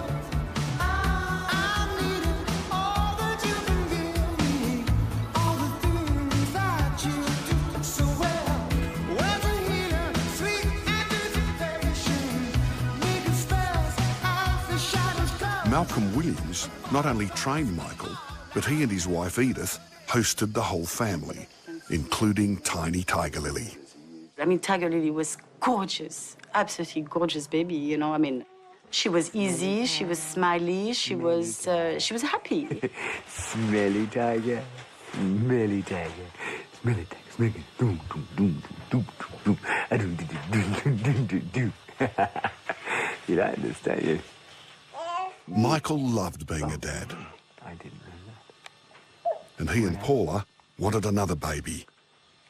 Huh? He was actively having fertility treatment in the UK with Paula. They were looking at having another child together. You're busy. Yes, Mummy, busy. No, Helen, darling. Paula was planning, and Michael and I had discussions about them getting married in Tahiti. They wanted to get married in Tahiti in the following July. But as the year progressed, so did the problems confronting Michael. Foremost was Paula's custody battle with Bob Geldof, her former husband. The court is in the process of deciding where the children are to live for the time being, pending a full hearing to take place at a future date. No decision has yet been reached. You know, the thing with Paula and Bob and all that was pulling at him just dramatically. You know, it was a lot of stress. It was really wearing him down. Towards the end of the year, a troubled Michael confided in Kirk Pengilly about his relationship with Paula. We did talk a fair bit about it, and he actually, you know, from what he told me, he had a plan in place to basically split up with Paula. I don't think that was correct at all. You know, perhaps someone that's under that amount of stress and, you know, could have said something like offhand, but the discussions that I had with Michael all the way through was certainly not to leave her. He was more interested in getting back to London to complete the fertility treatment to have another child. Perhaps both men, both good friends of Michael, are right. After his head injury, he experienced terrible mood swings, something Nick Egan witnessed firsthand. Nicky, Nicky, Nicky, Nicky, Nicky, Nicky, Nicky, Nicky, Nicky, Nicky, Nicky, Nick, Nick, Nick, Nick. Call me. It's Mike. Nick remembers Michael phoning him from a hotel room while on a trip to California with Paula and the girls. And he was almost desperate for me to come down. So I went down and I walked into the hotel room. All the lights were on. The TV was turned up full volume with cartoons on it. There were the kids like, I want room service. And it was like a script. And I saw Michael going, almost like, save me from this, save me. So we went for dinner across the street at some Thai restaurant just there. And Michael, for the first time ever, to me, was desperate. And desperate and confused and speaking in tongues almost. Because one minute it was going, I can't marry her, I can't marry her, I can't marry her, to the next minute going, we're going to get married when we get down to Australia. And then this kind of thing about getting custody. And you know, I'd found out that he was on Prozac. And I said to him, and this was the really beginnings of Prozac, and I said, but how are you taking Prozac, Michael? It's not like you got a headache, you pop a pill and your headache goes away. It doesn't work like that. You have to take it. Whether you're feeling good or not, you have to take it and you have to take it. And you can't drink with it, and you certainly can't do cocaine with it. In the space of a few years, the happy, seemingly ageless Michael Hutchence had changed. His friends, like Peter Wilson, were worried about him. I was really shocked because I hadn't seen him for a couple of years, and then I saw him, and I just said to my son's father, I said, I'm really worried. The light was going out. You know, he just seemed a bit lost, and he seemed isolated and alone, even within company. I was very concerned about his well-being. He was in terrible shape. He was on a very high dosage of antidepressants. And he was just popping them. And he'd started that with the head injury, but it had gone off. But with all the press, he'd taken them on again. What I didn't know at the time was that he was in such bad shape that he was forgetting his own lyrics.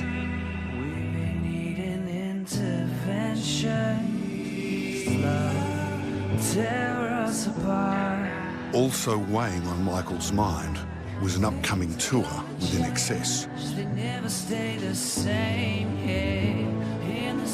He was to rejoin them in Australia at the end of November. Some call it madness, I call it love. I was quite against it. And I said to him when he was in LA, I said, mate, you know, only do this if it's sold out. If it's not sold out, let's not do it. Look after yourself. Your health's priority, you know. You've got other things on. I know you're stressed out about the proceedings in the UK. You want to get home to see Paula. You want to get home to see Tiger. Let's cancel this tour and deal with family issues and then deal with your health and let's prioritise it. But he was committed. The band, it was, you know, on with the show. We need to do this. And they just pushed for that tour. And with Michael, he was such a softie, and he felt,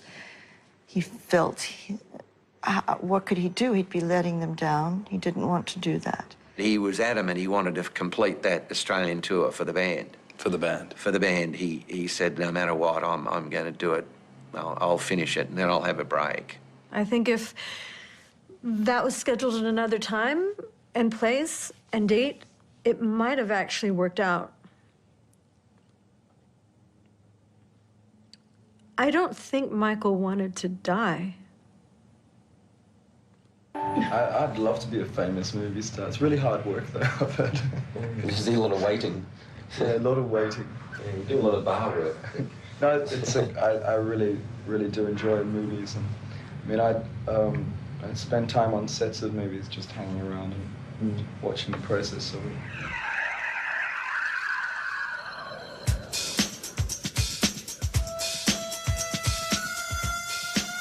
In November 1997, just before he flew to Australia to join INXS for a tour, Michael was in Los Angeles. He was not only recording new music, but auditioning for movie roles with directors like Quentin Tarantino. He took the acting really seriously. Like, I know at one point he had a meeting with De Niro's company in New York, thinking, you know, and he studied the lines for days, and, you know, he was prepared. He was quite chuffed to me. He sort of said to me on the phone, hey, Colin, I'm going to become a movie star. I'm going to take Hollywood by the horns. Michael saw acting as a possible second career. Everything was looking so positive. Everything in the movie line was looking good. Everything in the music line was looking good. On one of his last nights in LA before flying to Sydney to rehearse with INXS, Michael ran into Bernard Fowler at a sushi restaurant. The long-time Rolling Stones backup singer had put together an all-star band for a one-off performance the next night at the Viper Room. I'm standing there waiting to be seated, and I hear somebody say, hey, brother, how you doing? And I turn around, and I'm like, Michael. And we talked a bit. He said, what are you doing? I said, listen, I'm doing a jam at the Viper Room. I said, we're going to be rehearsing in my room. He said, what, in your hotel room? I said, yeah. I said, come on by. He comes by. What are we going to play? I don't know. So we sat in the room, and we made some cheat sheets.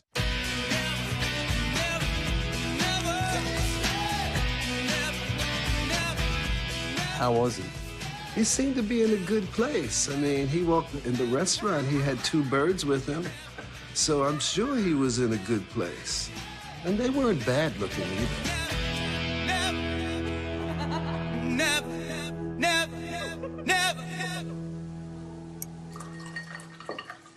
No video exists of Michael's appearance at the Viper Room, but there are rare and precious photos.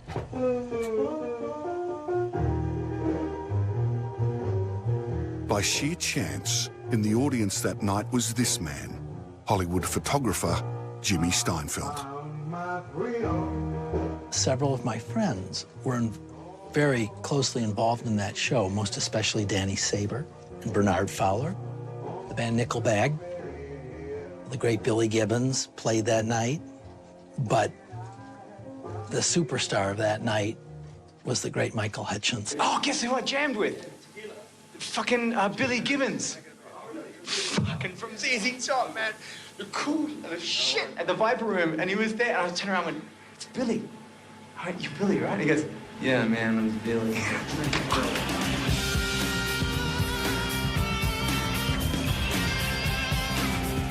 How did the crowd respond when he got Oh, on? my God.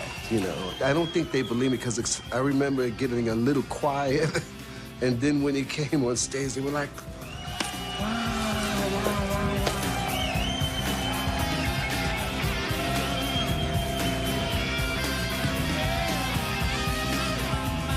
Remind me what song Michael sang. Oh, yeah, that's a good point. You know, we did Suffragette City. Suffragette City.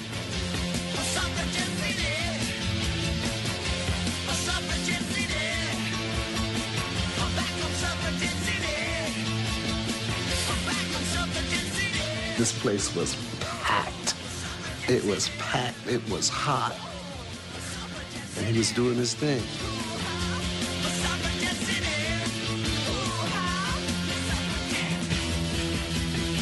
He was good. He was good. And I was trying to be good, too. I was standing next to the king.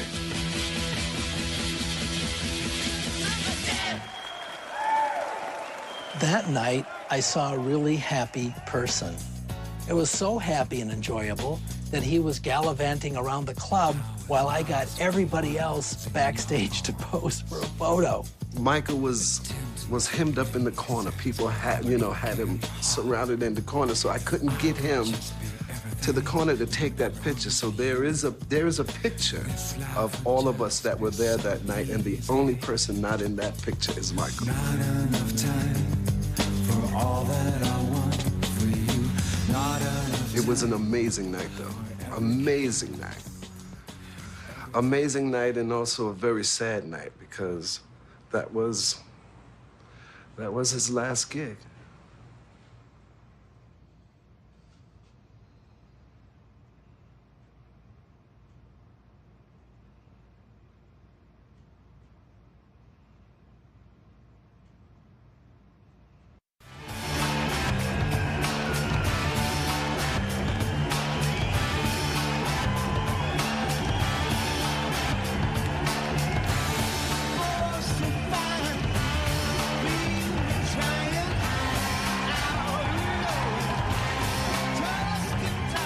I think we've had a pretty good time of it, because I think in Australia it's pretty tough to be successful. I don't think Australians really like you to be successful for too long in a way. They feel a bit uncomfortable with it. We're very much an underdog country, you know? The tall poppy syndrome. Yeah, the tall poppy syndrome. And I think we've got away with that somehow. We haven't had too much trouble with that, which is good. It's a good sign, you know? People should be proud of people, you know, from their own country doing well. He never seemed suicidal to me. I don't think he was suicidal. And I do believe that his death was an accident. I really do. Personally, I feel that after the last few conversations I had with him, the thing he wanted most of all was to be able to have Christmas here in Australia with his family. In late November 1997, Michael left Los Angeles on a flight to Sydney to begin rehearsals with the rest of INXS for their Australian tour. He called me a couple of hours before he was leaving on that flight. He said he didn't want to get the flight, he didn't want to go. He knew he owed it to the band, and I told him he didn't owe it to the band. He'd given them 20 years. They can wait. He felt, I think, in his mind, but he said, you know, this is the last tour I'm doing with them. I'll give them the last 6 nights. That was the last phone call. Tiger Lily was in England with Paula when Michael arrived in Australia. On Friday, the 21st of November 1997, at the ABC Sydney studios, he and the band had a rehearsal. It was the last time his INXS brothers would see Michael alive. We shared a joke, actually, when he left the rehearsal room, and I forget what the joke was about now. It didn't seem that important at the time, but we had a laugh about something, and he waved at me and he walked out the door.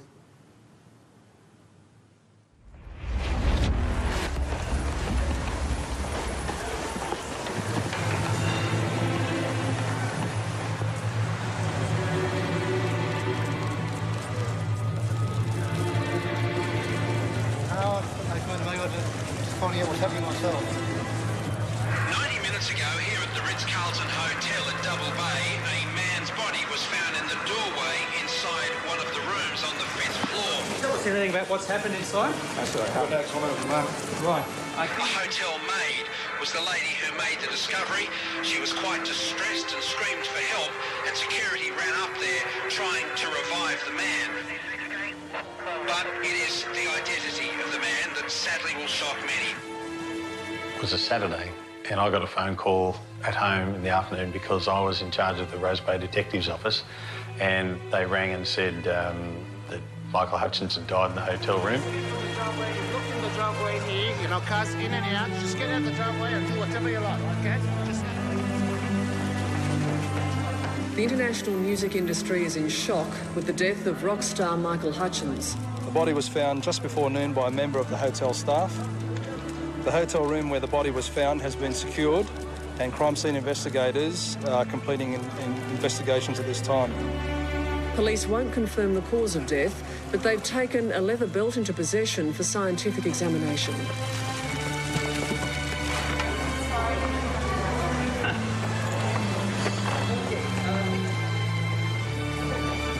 It takes from the Australian and world rock scene one of our most gifted and talented performers, and it really is a very tragic event.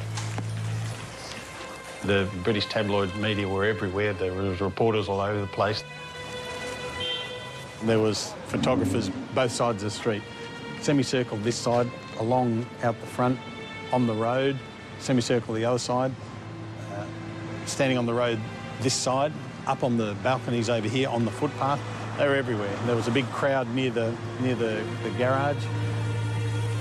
Right back or I'll close off the whole area. There's the undertaker's car pulling into the driveway over there to remove the body.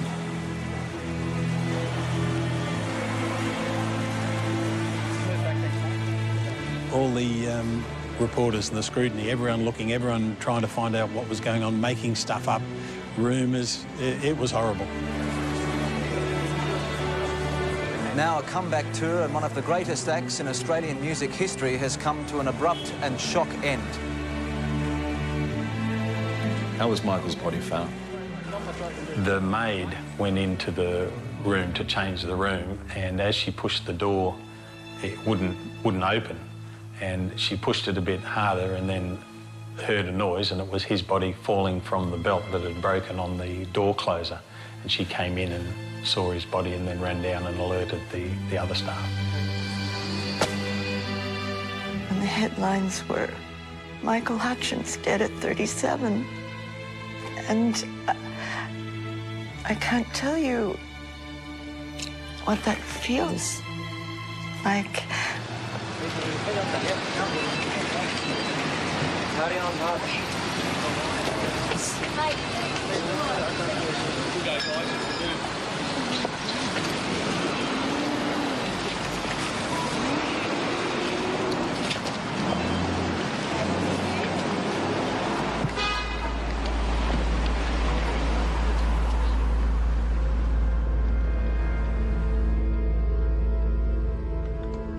Michael's body was found in room 524. It was just a normal room of the hotel. It wasn't a suite or anything fancy. It was just a reasonably sized room. It was messy. The bed was all pulled back. There was rubbish everywhere. There was empty mini bar bottles and other bottles and glasses. It looked like there'd been people over and there'd been a bit of drinking going on. The rubbish was overflowing in the bin. There was some packets of some sort of illegal drug in the bin. You're talking cocaine? Cocaine. I think he had a fair bit of prescription drugs and other drugs in his system, and alcohol. It's just baffling. And it still is to this day, to so many people. And everyone has their own ideas of how and why he went. And the truth is, only Michael knows.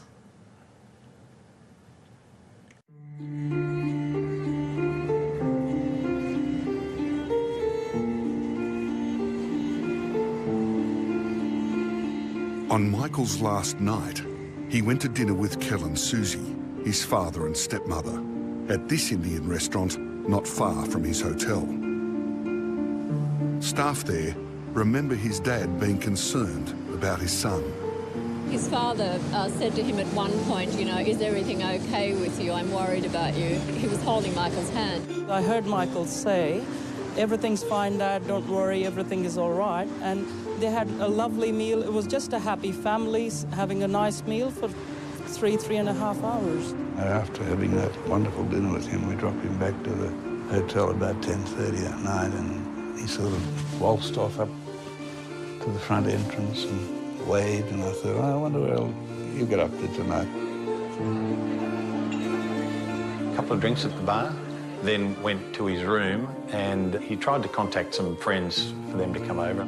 He had left a message in the evening, having some drinks at the bar there, and to join him. But I actually was at a friend's house that night, so I didn't actually get the message until I went home the next morning. I think he was looking for some company whilst he stayed up, waiting the call from Paula. That's why he was staying up all night. That's what I think it was. Yes, he was anticipating that call. Michael was hoping that the call from Paula would be good news, that Bob Geldof had given his consent for her to bring Pixie and Peaches to Australia, along with Tiger Lily, for Christmas. He was very excited about seeing Tiger. Around midnight, Michael was joined in his room by some friends, Australian actress Kim Wilson and her boyfriend, Andrew Raymond. The three partied for several hours. Stayed till about 5, I think. After they left, Michael spoke to Paula in England, but the news was bad. Bob felt that the two girls, Pixie and Peaches, shouldn't go to Australia. Bob Geldof hadn't agreed to let the daughters he shared with Paula fly to Sydney. And that, as far as Paula was concerned, put an end to the trip. Meaning Tiger Lily would also be staying. How did Michael sound during that telephone call? Angry, disappointed, tired, lonely. All the things you least want someone to sound. Michael told Paula he would ring Bob. Said, I love you, I'm going to phone Bob right now, and I'm going to beg him, said it twice, to change his mind and let the children come to Australia. And didn't end up that way. The person in the room next door could hear quite clearly the swearing and yelling. It was angry. It was angry, yes. Police have taken statements from guests who were in the room next door to Hutchence. They heard a man shouting at the top of his voice, "She's not your wife anymore. Stop interfering." Distressed, Michael then rang a number of friends, including his New York manager, Martha Troop. He left 2 messages on her answering machine. The first one was, I've fucking had enough. Martha, I've had enough. Says it all. The second call, his voice was deep and slow, and he didn't sound very well. So by the second call, the voice is slower? Yes. The words are slurred? Yes. He's unhappy. The anger is gone. There's something else. Depression, probably, yes. And his misfortune was that not everyone was available when he rang. That's right.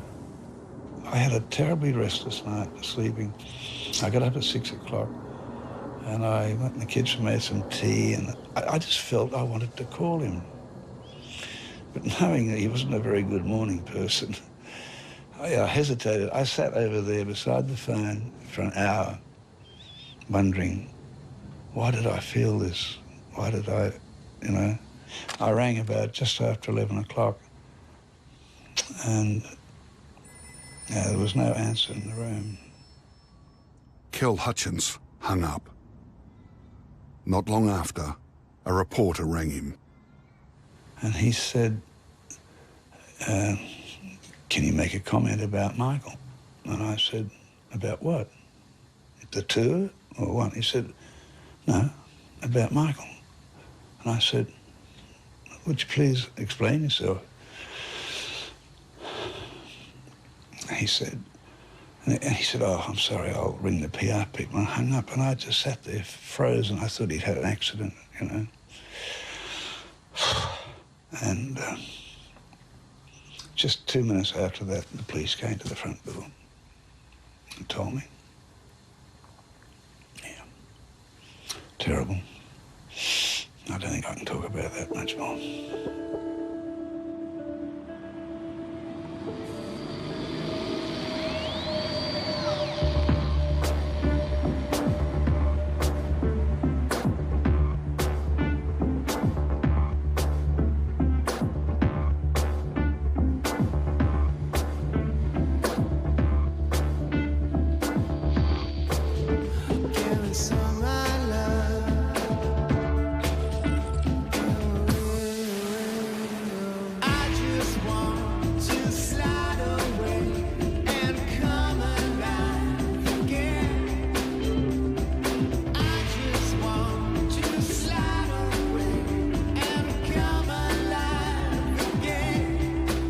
Before Michael died, he recorded a song called Slide Away with producer Andy Gill.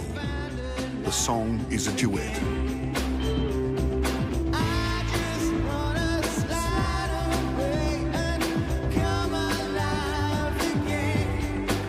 Bono sang his part after Michael's death.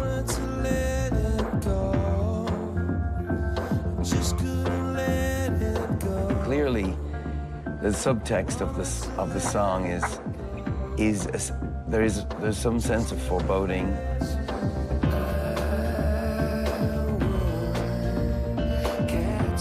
There's some sense of real vulnerability that I was feeling from Michael. And I was singing to that.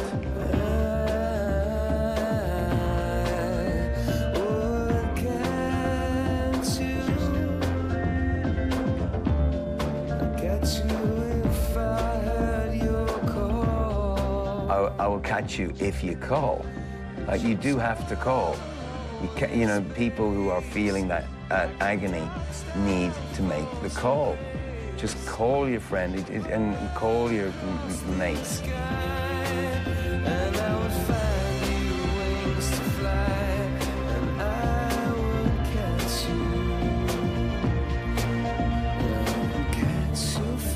I felt some agony in him. And then when we did the recording, I think I just put that down. Yeah. Yeah. I mean, you know, I think both of us thought it's hard for me to say this without getting kind of choked up, but it's, we saw his pain. And I think what we tried to do with Slide Away was to try and treat it in a gentle, graceful way.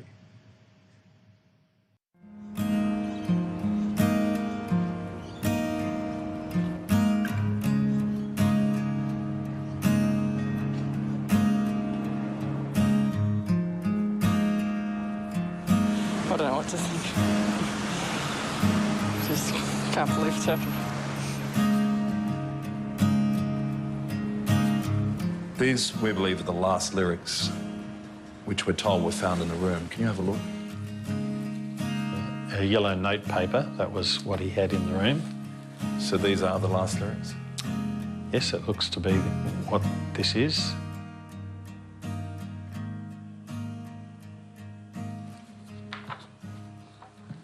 Can you read the front page? Wouldn't be right to take it. Wouldn't be right lying down. Sick of the dogs outside my window. That's right. Take a look. New plan with the hook stuck into me. Michael Hutchence didn't leave a suicide note, but in his room, in his distinctive handwriting, police found the lyrics to his last song. I mean, the night he died, he'd written music, which, you know, we've got the lyrics. That was left in his hotel room? That was left in his hotel room. He was writing right up until that evening. On that yellow pad? Yeah. As one of the executors of Michael's estate, the handwritten lyrics were returned to Colin Diamond. They haven't been seen in 20 years. It says, wouldn't be right to take it. Wouldn't be right lying down. Sick of the dogs outside my window. That's right. Take a look. New plan with a hook stuck into me. Jesus. Those lyrics are actually from the last song we wrote together that he wrote in his life. He was using all this shit that was tearing him apart and putting it into a song, which is really the best you can do with that. What else are you gonna do, you know? But yeah, it's very revealing.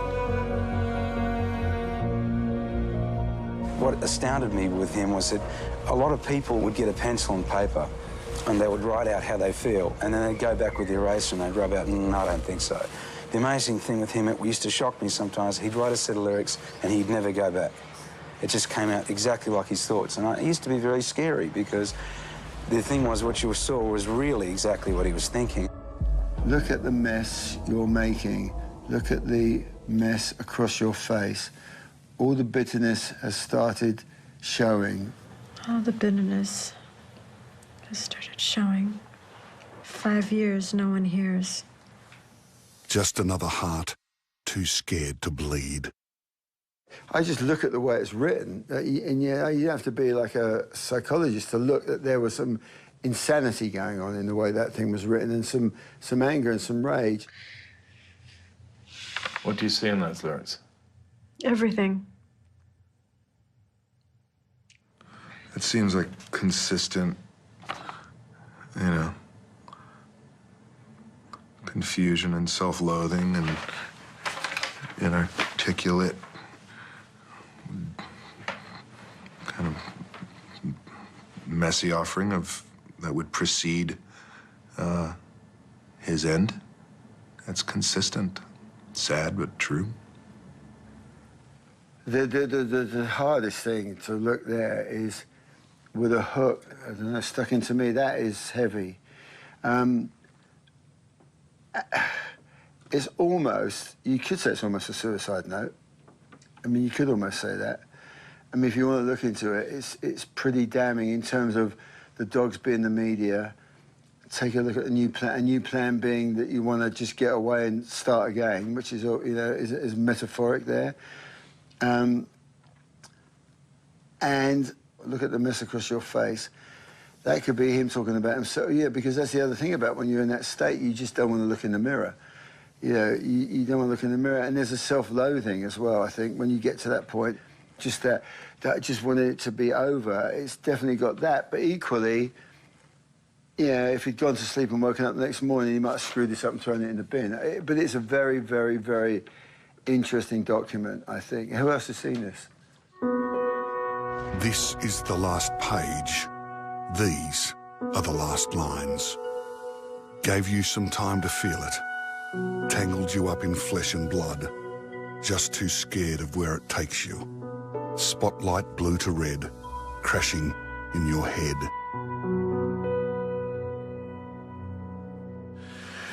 I'm not surprised, you know. Am I saddened and reminded of it? Sure, you know. Yeah. But it doesn't negate, you know, the light and the offering. And it completely, I've got, you know, I can accommodate that. I can accept that. I'll take it all. He gave it all. I receive. When Michael wrote a song, he'd often also record himself practicing the lines on a dictaphone. In his final hours, Michael played the raw audio of what was to be his last song to Kim Wilson and her boyfriend. Playing it on the cassette? Yes. We think this is the cassette.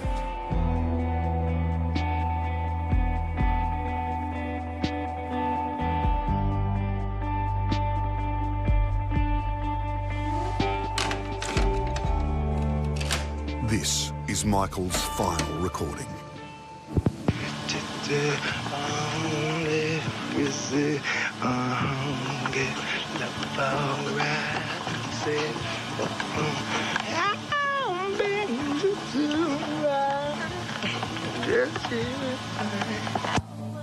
So, babies, come on, try. So, babies, come to ride. So, babies, come on now. And so, babies, in my ride. Take it. Wouldn't be right lying down. Sick of the dogs and down the window. Yes, I do to me. If he was referring to the dogs outside his window, they were still there after he died. The press. That's right. How ferocious were they? Horrible. Horrible. Just get out the driveway and tell me a lot, okay? I wasn't expecting that. level of interest and that level of hostility. It has been suggested that the death resulted from an act of autoeroticism. However, there is no forensic or other evidence to substantiate this suggestion. I am also satisfied that there was no other person involved in causing the death. An inquest found Michael committed suicide shortly after running a bath and getting undressed. For some, like Paula Yates, these actions were inconsistent with Michael wanting to take his own life. He would have hated to have been found naked, to have lost his dignity. He had lots of dignity. He would have dressed, he would have written a note, he would have done it as a ritual. If he'd have even thought of killing himself, which I don't believe he would ever have done, especially not with his responsibility to me and Tiger, which he took so seriously. So to be naked and just found like that, he must have been doing something else. She didn't believe that it was suicide. She wanted the alternative that he died in a sex act gone wrong. She told me that in a crowded restaurant in Double Bay that she wanted to change the coroner's mind and tell him something that would make him change his decision on the ruling on the suicide. What did she say in that restaurant? Do you want me to say exactly what she said? If you feel comfortable, if not. She said that, I said, what could you possibly tell the coroner that would make him change his mind? And she shouted in a loud voice in the restaurant full of people, I'm going to tell him that Michael used to strangle me while he was fucking me till I went unconscious. Did Michael ever choke you, strangle you, or tie you up in bed? Oh, please. Can't ask me that, can you? Can you ask me that? He can ask it you. Yeah, he did everything. Do you have any doubts it was suicide? No. I've been to many autoerotic asphyxiation deaths over the years, and you can tell. The intention's not to kill yourself. The intention is to get some gratification, enjoy yourself. Michael wasn't in the mood to enjoy himself. He was very depressed. He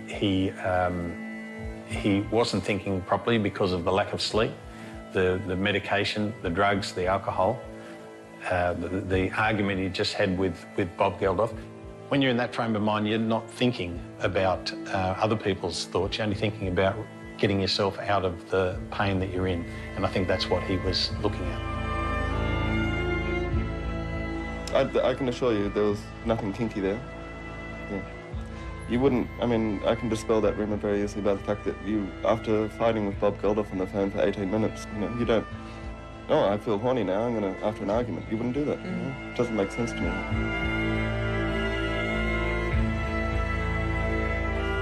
I've gone through it time and time again, and, whatever happened, I think it had a large degree to do with the mixing of antidepressants and alcohol, which is just a no-no. One thing I do want to say, and that is that I think the world should be very careful about taking antidepressants. Things like antidepressants and alcohol mixed together, making people suicidal. And I think the world's got to take a deeper look at it. That's why I can't be angry. I can't be angry at Michael, because if he did take his own life, then I feel that he was sick.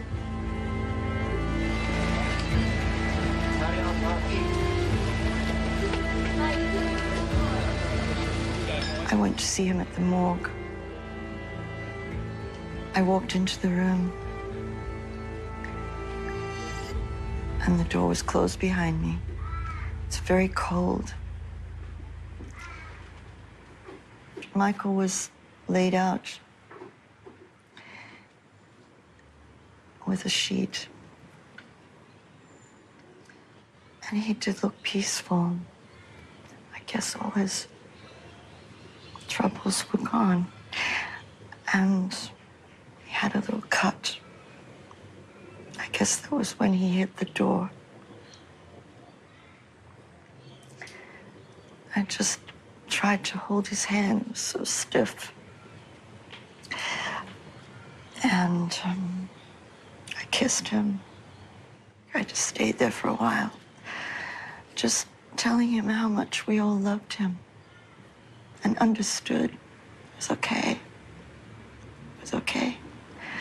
If he had to let go that way, that was his choice. As sad as it was. I mean, I remember being at the mortuary, but mainly just being so stupid. You know, thinking I could make him wake up. And then I did things like I washed him.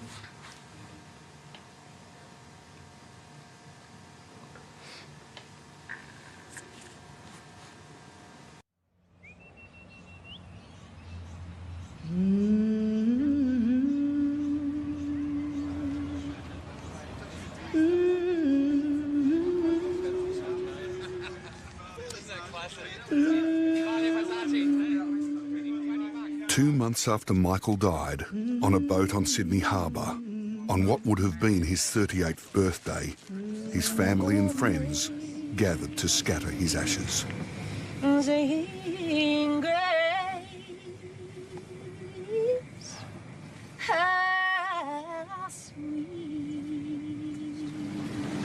We here now commit the ashes of our dear son, brother, friend, Michael Kellen Hutchence. Video of that day has recently surfaced. Birth to earth. Before now, Ashes to ashes. it had been rarely seen. Dust. It was recorded for and only shared with those who were there. I was lost, but now I'm found. 'Twas blind, but now I see.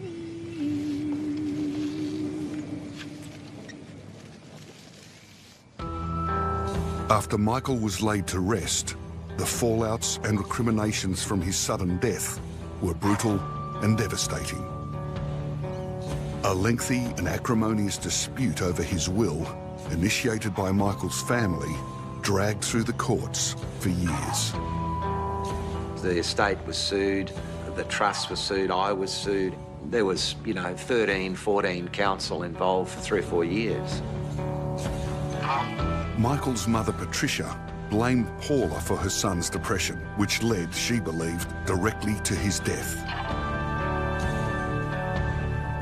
Before she died in 2010, Patricia revealed her final discussions with Michael and made a bitter accusation. He did not want to marry Paula, and she was pushing for that and said, if you don't marry me, I'm going to commit suicide and take Tiger with her.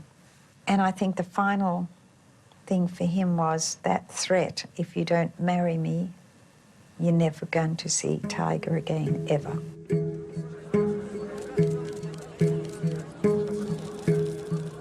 When was the last time you saw Paula and Tiger?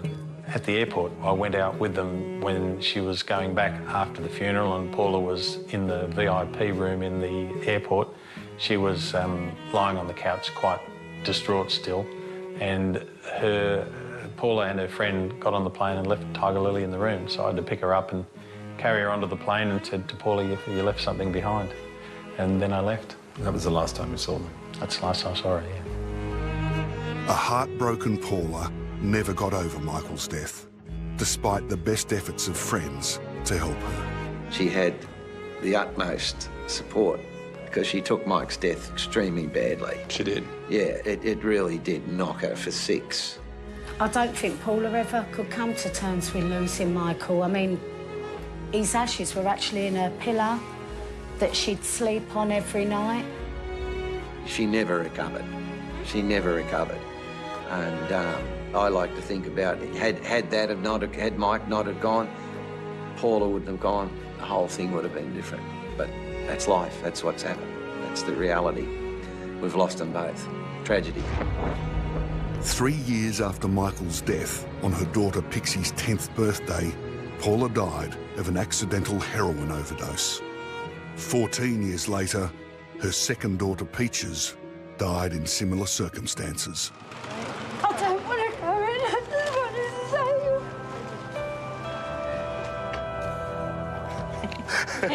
you. Sorry about the smile. Here's Mummy. Gigi.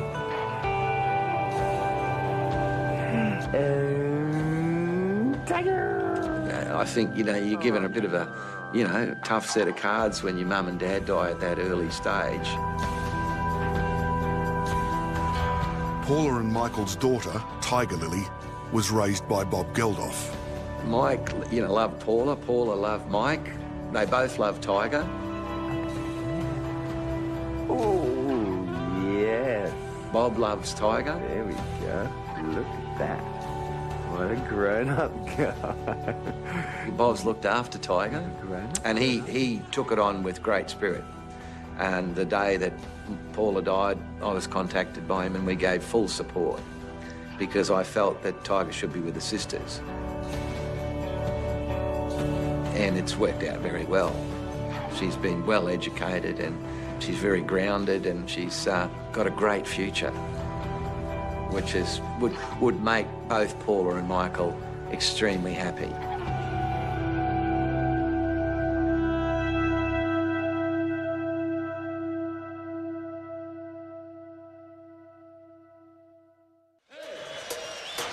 What do you need?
For 20 years, the manner of Michael's death and the events that followed have cast a shadow over his legacy.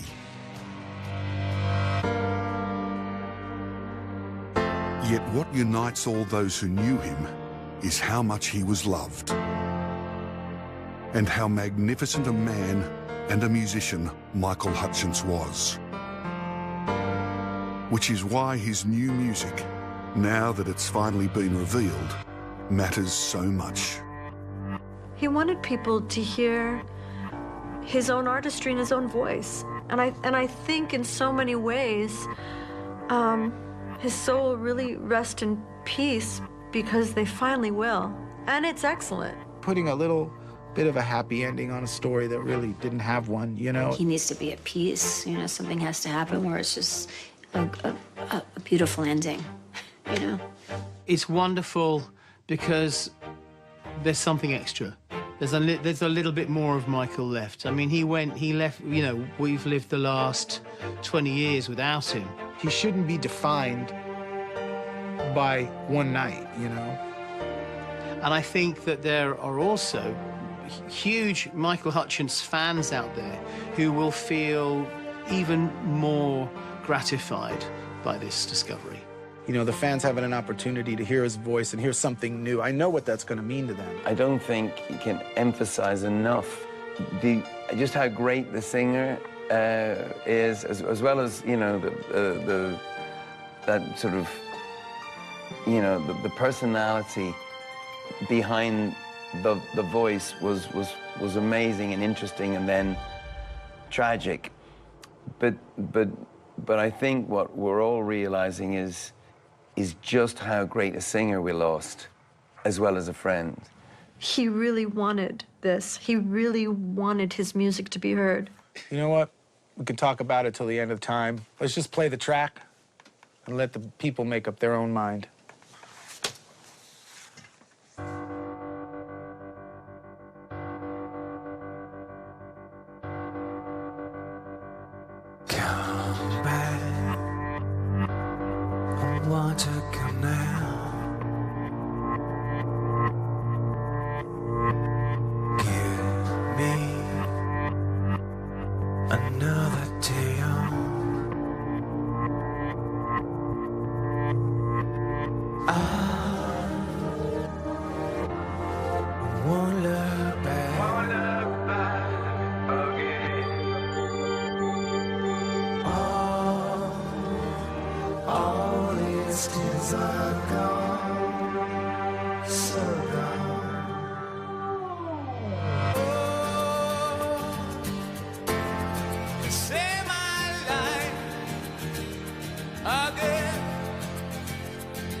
save my life again.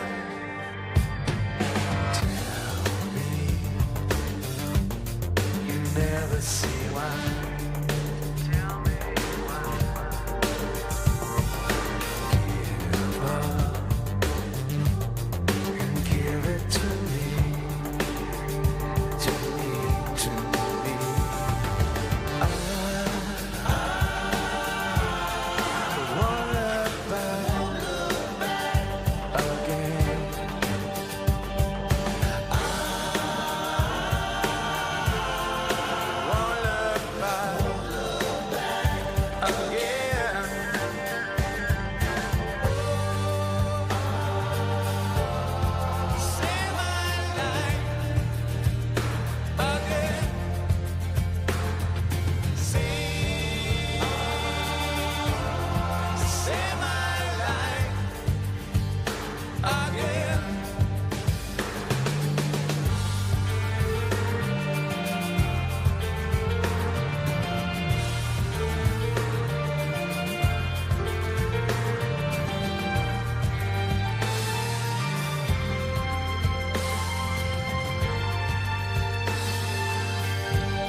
And listening to it now,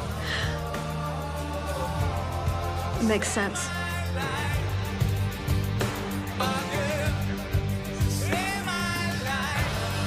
It made me smile. It's good to hear him. He's here. I miss Michael very much, and there will be a place for him in my heart until the day that I die. you clearly miss him. Miss him so much.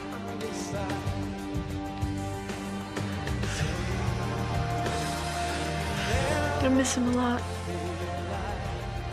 I miss my friend.